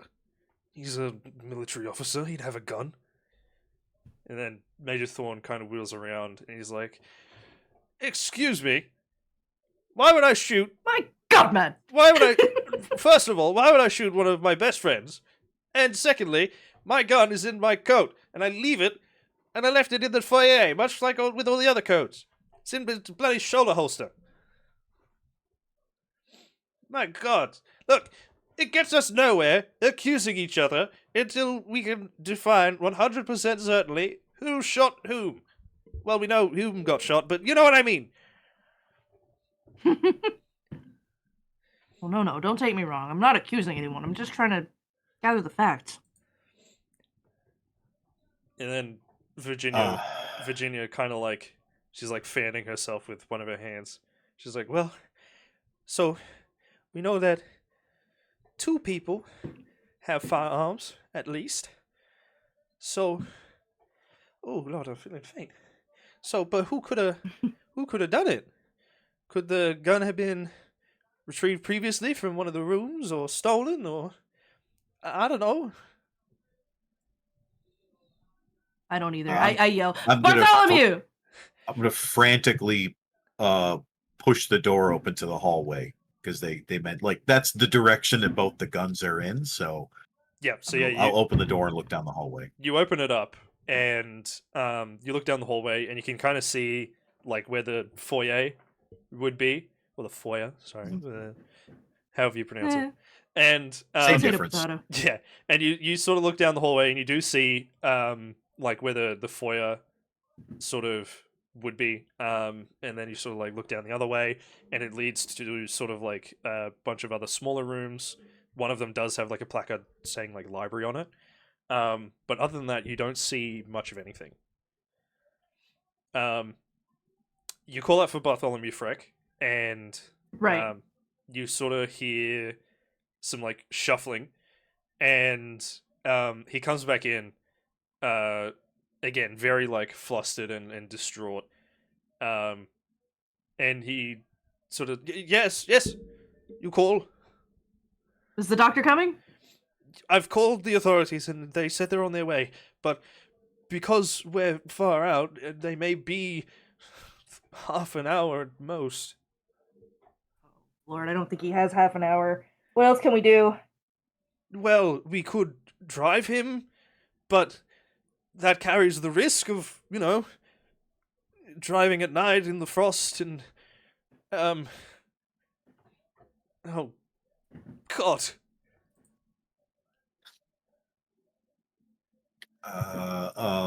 Um, um, I turned to Thorn. Do you think we should move him at all? Like, should he stay where he's at, or? Well, he doesn't have any injuries to the neck, as far as I can tell. All that happened was he got shot and he fell. We could move him, but I'd be careful. Wait, we've got all this alcohol. Should we sanitize him? Bloody yes! And he sort of ducks off into the bar room again, and he comes back with a bottle of clear liquid. It is vodka like, or something. yeah, I was gonna say it is like 40 proof gin. And he goes, Anything not sweet. yes. And some freaking moonshine. and he sort of goes like, all right, take the towels off very quickly. This is going to hurt, old boy, if you can hear me. And he pops the top, and he starts pouring just directly onto the wound. And you can see like Dr. Powell like tense, like his entire body tenses, and the grimace becomes like a proper like teeth gritting scowl. But all that sort of like comes out is like this like pained moan. Like there's no scream. It's just like like that sort of thing. Yeah. So In fact, make some first aid checks just so that way you can get a better idea of like where he is. Damn. Okay. So again, since you've got like that understanding of like anatomy and all those sort of things, um you've kind of gotten a handle on like first aid and like, you know, the human body and whatnot. Um you sort of deduce that because he is like in this like semi-conscious state, but the most that he can sort of, oh, excuse me, like mutter is that pained moan. He is in like quite bad shape. Um, Yeah. the alcohol, the sort of packing the wound with that, with your handkerchief and like the towels to like help with the bleeding, they have all definitely helped. Um, you hope that he would be able to live until the like ambulance arrives. Mhm. But his condition is definitely like unstable. Mm. In fact, because you made a hard check, you can perform some first aid of your own if you'd like, Mhm. just to help out. Um, and we'll say that that's I sort mean, of other than other than stitching, I don't know what else to do. fair. Um, I'll probably say that you like soak the towels in the alcohol as well. Mhm. Mhm. Just that way they're more like, uh, you know, clean. They are like soaked in blood, and you Yeah. do worry that with sort of the rate that he's bleeding, um, he might just bleed out. Um, Right. but what you're doing now is like helping immensely. Um, and that's when you sort of notice that he's shivering as well. Oh no.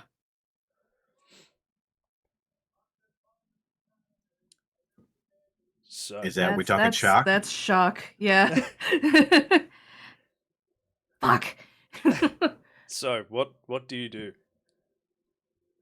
mm,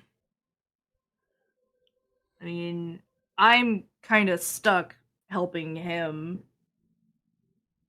I kind of take a quick look around. Can I do like a spot hidden or something? Yeah, if you'd like, absolutely. Perception. Yeah, just spot hidden. Oops, Ooh. I don't see nothing. Yeah. So yeah, unfortunately, because you've I been don't see nothing. because you're like so focused on trying to stabilize this injury, and again, also very frazzled. Um, Yeah. you're just unable to sort of see much of anything. Uh, it just looks like, you know, the dining room as you knew it when you walked in. Yeah. Um, I I do think. want to say like Yep. Jelly's like check behind those portraits or anything. See if you can see anything. Maybe see if we can find a gun hole elsewhere, or was that shot in this room? Yeah, like a panicked yeah, and I run over to the wall and I sort of manhandle the paintings. Like if they fall down, I don't even give a shit. Yeah, like yeah, you're They're having a pretty look. tough. You're having a look behind him. You're doing like this full search again, not caring for like the safety of the paintings or anything. Um, and there is Like I said, frames are pretty tough. they are. There isn't anything on this wall.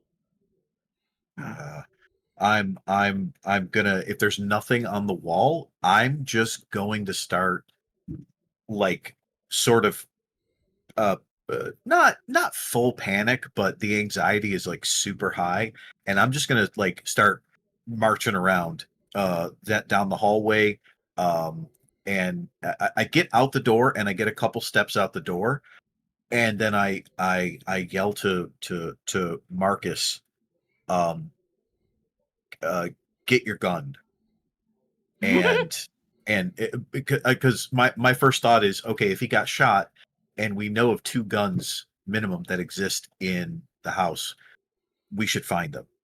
And if Right. we're missing one, like, that's a problem. And Marcus said it was in his gun is in his room.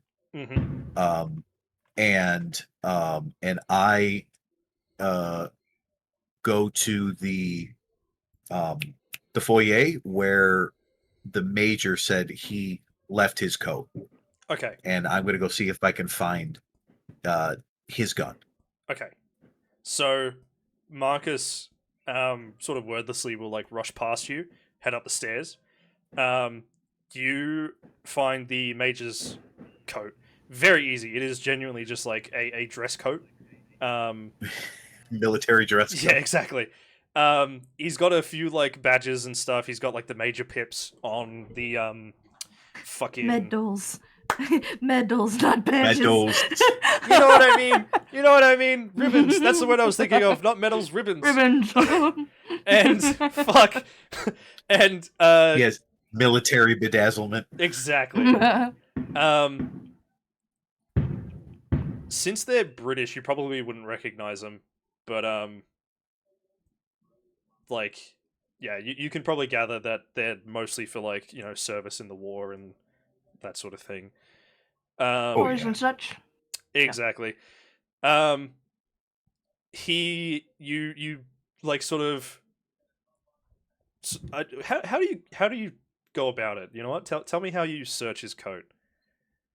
I find his coat and I pretty much just start like patting it with say like my left hand on the back of the coat, my right hand on the front, and I'm just kind of like like patting Squishing the it. coat down Yep. like I would if I was like checking someone at the door, which Yep. I've had to do before a couple times. So yeah, I kind of like pat it down just to see if I can like hit something heavy, because he said it was like he described it. I kind of understand how the under the armpit holsters are. Yep. So Yeah. yeah, I pat it down real quick to see if I can find it. And yeah, you pat it down, and you do feel something like harder than like the rest of the coat. Um, but when you have a look, it is like just a classical kind of like shoulder holster. Um, but there is nothing in it. Hmm. I'm gonna check any other pockets on the coat, Yeah, just you to see if there's anything else. you pat down the pockets. You find some loose coinage, um, and uh, probably like one magazine for a 45 automatic. Yeah. Still full, but it's just sort of sitting in one of the coat pockets. Um, other than that, yeah, it's basically just like loose change. Oh shit. I uh pull the magazine out of the coat Yep.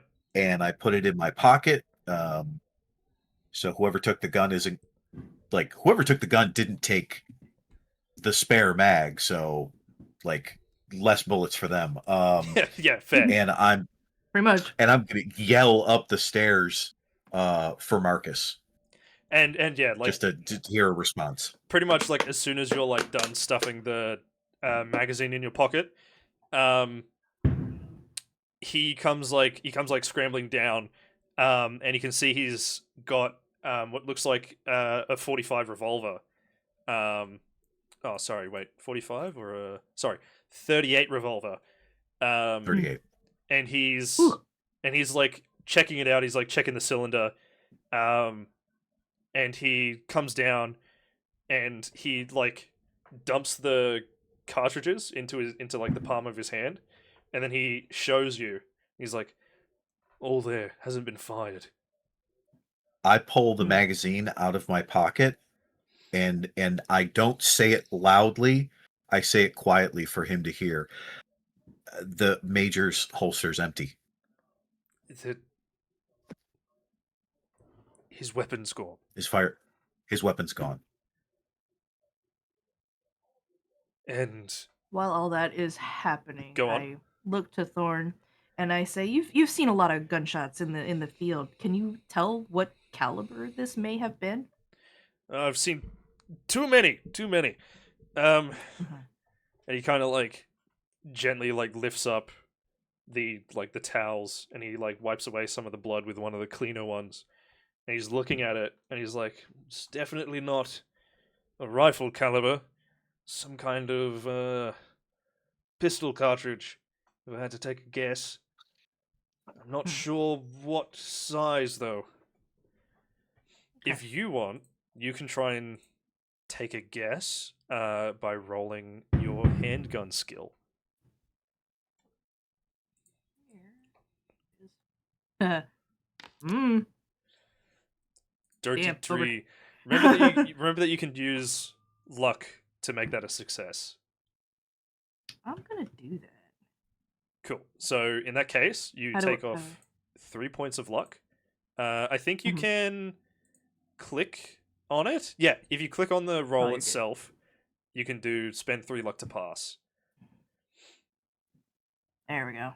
Sick, and that should Oops. automatically deduct Yeah, but I 3 also luck. I also deducted. We're good. We're good. Okay, sick.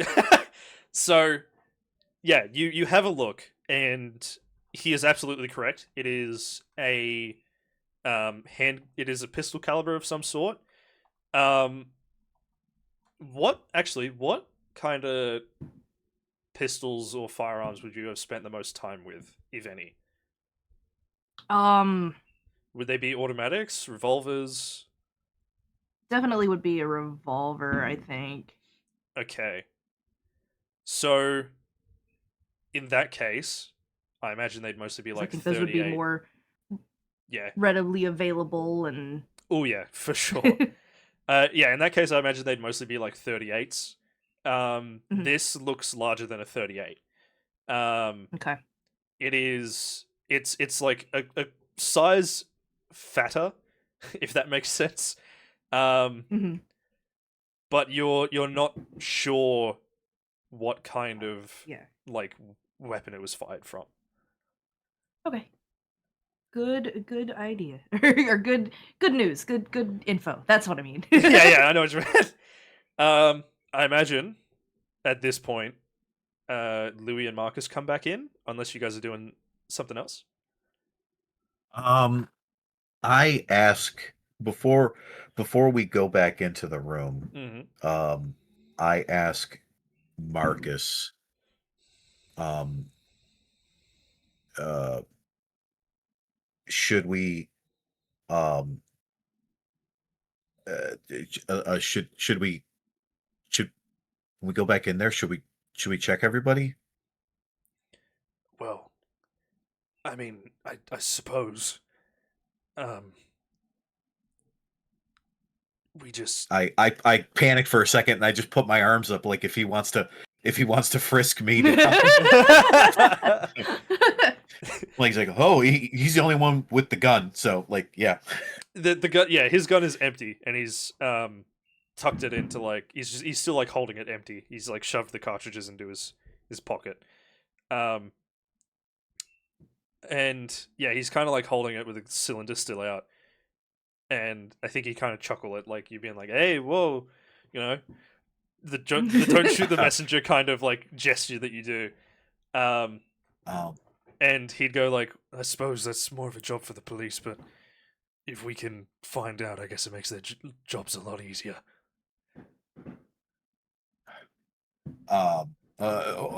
okay. Consider yourself frisked. Ocular pat down. Well, look, let's just That's get in there first, and we'll go yeah, from there. yeah. Yeah. So we run back into the room, um, and I kind of I blurted out like louder than it needs to be. I'm like, "What kind of pistol did you have, Major?" He's like, "What?" The sort of you know what? It was sort of like my attempt to like intimidate him to Yep. like answer quickly, so that he didn't like have time to like think about something else to say, I guess. Yep. So I believe, yeah, there is a skill for this. Let's see Would how it be the successful you are. intimidate Roll skill? intimidate. Yeah. Yes. Yes. Yes, that's one of the skills I did. Nice. So yeah, you are like moderately successful. He kind of like stumbles for a bit. He's like, "What do you mean? What? 45? Why? Uh, I pull the magazine out of my pocket. The magazine was still in your pocket, but the pistol's gone. The fucking gun's gone." The gun's gone. And he kind of like pats himself down, and he's like, Oh, that was easy. no, it's not on me. And like you can clearly see that there is no like weapon on him. Like it because his shirt is like tucked, his pants are like regulation, so you can't Yeah. really fit anything substantial Yeah, in we them. were out and about moving. We don't have like layers on. Exactly. And he's like, it's not on me. Fucking, someone took it. Someone took my fucking gun. Who took my fucking gun? And he like stands up. He's quite irate. Because he realizes this looks really bad for him. Yeah. Um, and then he kind of like stops for a second, and he's like, but wait a minute. Wait a minute. If my gun was used, it's an automatic. So that means, unlike revolvers, like he gestures towards. There's a casing somewhere. Yes, exactly. There should be a casing somewhere, unless they picked it up. But even then, whoever picked it up will probably have it on them. And he kind of like starts like scanning the I floor. pick my arms up again. He starts like scanning the floor. And like Marcus and like Dr. Gray and stuff do as well. Virginia is still kind of like hyperventilating, like having a moment. And they're all like having a look, and very quickly they kind of like come to the conclusion that if they're like whatever casing there was, it's gone. It has been retrieved. So, well, It wasn't that long, right? Like it was when the lights were out the and lights. it happened. Like it was a fairly short amount of time. Oh yeah, the lights were out for like 2 minutes max. Oh, okay. And like a minute of that was just like confusion, and then like the last 30 seconds was like everyone scrambling and being like, whoa, somebody got shotted. So Oh, whoa. wow, somebody got shootsted. Body with a shotty. So yeah, and there's no casing on the floor. Can't even tell if there was one. And yeah, since you both failed your spot hiddens, you don't see anything else. No, see shit. I was like, I'm not gonna make you roll again. You rolled like 15 minutes ago. Yeah. Fucker. Shit. Oh. Mm. And yeah, the major is really quite flustered and angry. You can kind of hear him muttering to himself, Louis, that like he's talking about how like it's basically a souvenir from the war, since the British never used 45 automatics; they used revolvers. So him having one is like actually quite rare for a British officer. So he's very proud of it. So it's like equal parts him being pissed that something of his was stolen, and pissed that it was used against a friend, and now he looks like he's a potential murderer. Really right? suspicious, yeah. Yeah. Yeah. And Marcus kind of he takes his revolver and he closes it, still empty, and he sits it on the table, and he's like, just so there's no suspicion or anything, my gun's right there. Nothing was fired. Louis can back me up. I've got the cartridges in my pocket, and he pulls them out and like shows everyone, and probably just dumps them on the table. And yeah, sure enough, they're all unfired. And he just sits the revolver there, and he's like, "Nobody touches it. It stays." And this proves, until we can prove who is innocent, nobody touches the fucking guns. Agreed? I don't know. I'd feel a little better if we were protected against the other person with a gun. I agree. Marcus, just put the bullets back in the gun. It wasn't your gun. We're not worried about that right now. It may not have been any of us. There's some son of a bitch that took the gun and did this, and he's got to be around here somewhere. Put the bullets in the gun. Let's go find this son bitch. Is Bartholomew still in the room? Yeah, but Bartholomew is there, and he's still kind of like just statue. Like you're not sure if he's yeah, you're kind of not sure. You definitely think he's in like some sort of shock of his own. Yeah. But you're not sure if he's like reverted back to his like training in sort of like Right. trying to be like a professional, or if he is just like scared still. Yeah. Yeah. I'm gonna pull my brass knuckles out of my pocket, and I'm gonna put them on. It's game time. All right. Yeah. Go on. I know it's like we should probably pat everybody down. And Marcus is like, agreed. That's what Louis and I thought we should do. I put my arms up again for a third time. and Marcus finally acquiesces and gives you like a pretty thorough pat down. And yeah, get a good grip there, my boy. Make sure. Obviously finds nothing on you. Major Thorn. I don't move my hands because I'm still putting pressure. Of course, but, yeah. I tell if Marcus approaches me, it's like I've got a knife in my pocket, but that's it. Yeah, he comes up. Anything that will. And my sketchbook. Yeah, sweet. Nah. Whoa! The pen is mightier than the sword, so you better Wait, whoa! But is it mightier than the gun? Hey, oh. Is it mightier than the two world you wars? brought a pen to a gunfight. How dare you? You draw like Doodle Bob. How dare you one-up me?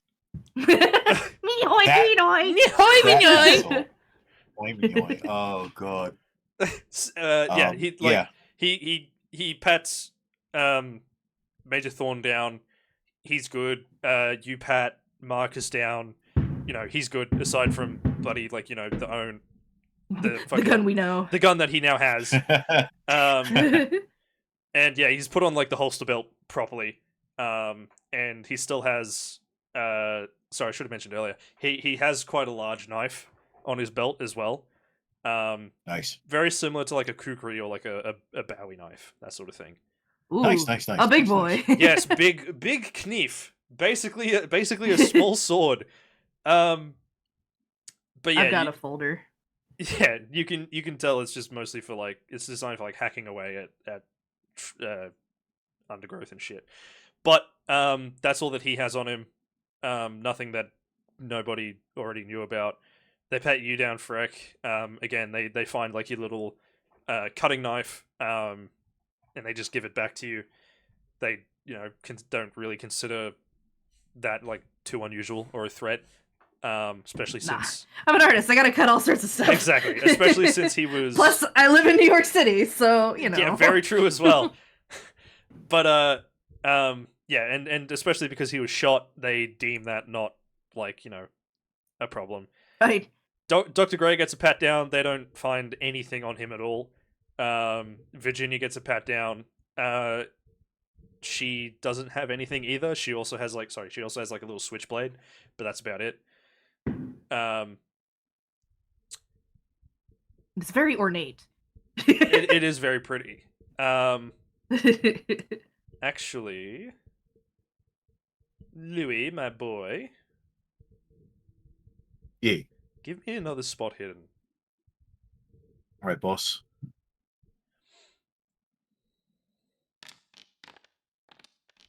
Ah, shit. Oh, dude, it was so close. I saw it roll over from a 10 to a 9. Yep. Okay. That's how it's gonna be. That's how it's gonna be. So yeah, that's about all that you find, unfortunately. Yeah, I'm all fucked up still. Yes, yeah, as is everyone else. But yeah, Virginia is. You can tell she's basically on like the verge of like fainting, as is. Um, and Hey, Doctor Jellies, Gray, get her some water. yeah, Doctor Gray is Uh, kind of I'm like, sorry, not Jellies, Louis. who the fuck is this Jellies guy? Yeah. I'll be right back. Yeah. Yeah, and you go straight to the bar room. There's a water tap, um, and Major Thorn kind of like follows you. He's like, I'll come with. I need to wash my hands. Yeah. Let me get the water first. And yeah, you fill up a cup of water, and you come over and you give it to Virginia. Meanwhile, the Major is washing his hands, and the sink is, the water's quite rapidly going like red over his hands. Um, and he kind of looks really distant as he's doing it. Um, but yeah, you kind of Old just boy's move been on. there before. Yeah, you kind of just move on and give the water to Virginia. She takes a couple gulps, and then Doctor Gray kind of pipes up and he's like, "Should we move to the living room? Perhaps there's a fire there, and it is getting quite cold. Mm, Maybe it'll be good for the poor Doctor as well. He's shivering." I it's I not don't that know. kind of shivering, but we can move over there, I guess. Dr. Powell comes. Prob- Sorry, not Dr. Powell. Fucking Major Thorn comes back and his hands are clean. And he's like wiping the water off on his vest. Is there a like one of those like a fainting couch or something in the den? We can lay him down on something a little bit more soft. Oh yes, yeah, absolutely there is. And then Bartholomew finally pops up and he's like, "Yes, there's a quite lovely uh, set Shady of lounge. couches and sofas and lounges for all manner. I'm sure we could find an Uh, appropriate one." I don't want to just pick him up. Is there a way we can pick him up that we're not gonna hurt him? Doctor Thorne kind of like walks over and he's like, "Well, if one of us secures the head, the other the midsection, the other the legs, and you, Freck, if you keep on that pressure, I'm sure we can move him with very little incident. Yeah. Oh, okay. Otherwise, Tell me what to All right. do. I'm not sure what else we have. We might be able to use the tablecloth as uh, a hammock of some sort, but I'm not sure if that would do more harm than good." It's probably better to just lift him by hand. Agreed. All right, Louis, secure his head. Marcus, if you get his midsection, I'll get his lower section. Okay. Oh, yeah. Of course. And I maneuver between all of them to keep yeah, pressure on. yeah, you're on one side while Marcus is on the other side, and you're just like keeping the towels on. Your hands are like also getting like soaked in blood by this point, I should say. I'm used to stains. It's fine. Stains like this though.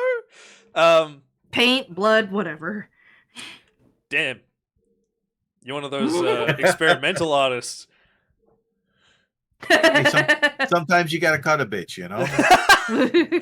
So yeah, you all move him, and because you're all working together, like there's no need for like a check or anything.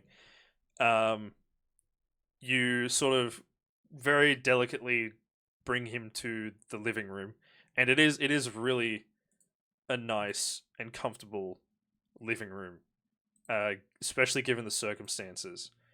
Um, there's like a piano, like uh, you know, a small table for like games and such. But there is a really nice and lengthy sort of lounge right near the fireplace that you can sort of lay him down. The fireplace isn't, you know, burning at the moment, of course.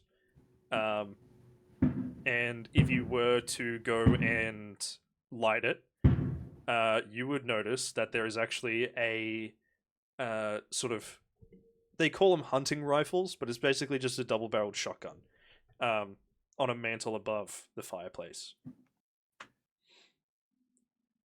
Dr. Gray kind of comes in behind you guys with Virginia in tow, like he's kind of like guiding her along, and sits her down gently. She's still like sort of, fanning herself, trying to catch her own breath, taking sips of that water, and I think with that, you lay Dr. Powell gently down. He's sort of still shivering a little bit. He's sweating a little. And he doesn't look like he's grimacing as much. He looks a little more relaxed.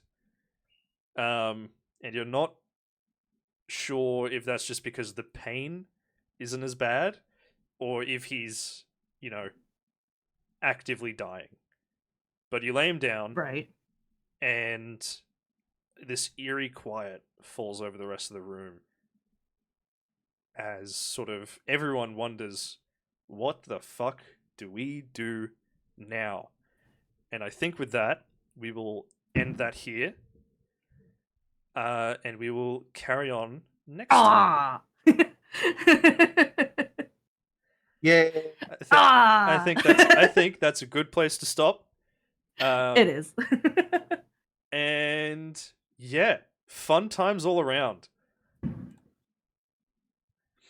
Thank you so much, Dino. You're very welcome. I hope it was fun. I hope it's been good so far. And I've enjoyed it. I'm glad. Yeah, more mystery, more spooks, and horrors potentially within comprehension next time. Possibly, maybe, perhaps. Maybe. I can't guarantee Unless. Unless. Maybe a tentacle as a treat. Surprise! Oh my god, it's Cthulhu! Oh Let's go! Oh my god. And is that the king in yellow? Oh my god! Let's go! Meanwhile, you're just sitting there, like, drooling, completely mad. Alrighty. So, 2 weeks' time, correct? Correct. Okay. Yippee! That would be, in America hours, that would be the 18th. Yes, and the 19th for me. The 19th for you. Marvelous. In Upside Down Aussie land. Correct. We're just so far ahead of you guys. Like, I don't know what else to say. For real though? For real though. In some ways, yes. In other ways, A little. Oh man. For real though. Oh man. I just saw Southern Australia. They passed. They pretty much took out personal and corporate donations for politicians. I think they Good. did, which is kind of. We need to do that too. It's kind of nuts, especially for South Australia, because that's like the backwoods state. Nothing happens in South Australia. Well, it's good. They can start a trend. Exactly. That's the hope. All right. Easy peasy. Love it. Cool. I'll leave you all to it. Thank you very, very much for coming. Thank having you. fun, Thank you for and hosting. Good game. letting me be your keeper of secrets. Yeah. Yeah. I have plans. Smile. Uh-oh. So, yeah, we're gonna be having fun. Good. Excellent. Great. Hell yeah. All right. I will probably go myself. Okay. Are we rating out? I might. Yeah, I think I'm gonna raid out. Because you got armor in like. I got another stream in half an hour. I was gonna say. So. Nah, I'm not gonna raid out. I can't really think I'll of just any underrated end, and activity then though. if people are idling, they'll be here still when I come back. Very good point. All right. It's like I never left. I was here the whole time. I was here the whole time. Alrighty. Sweet as. All right, I go then.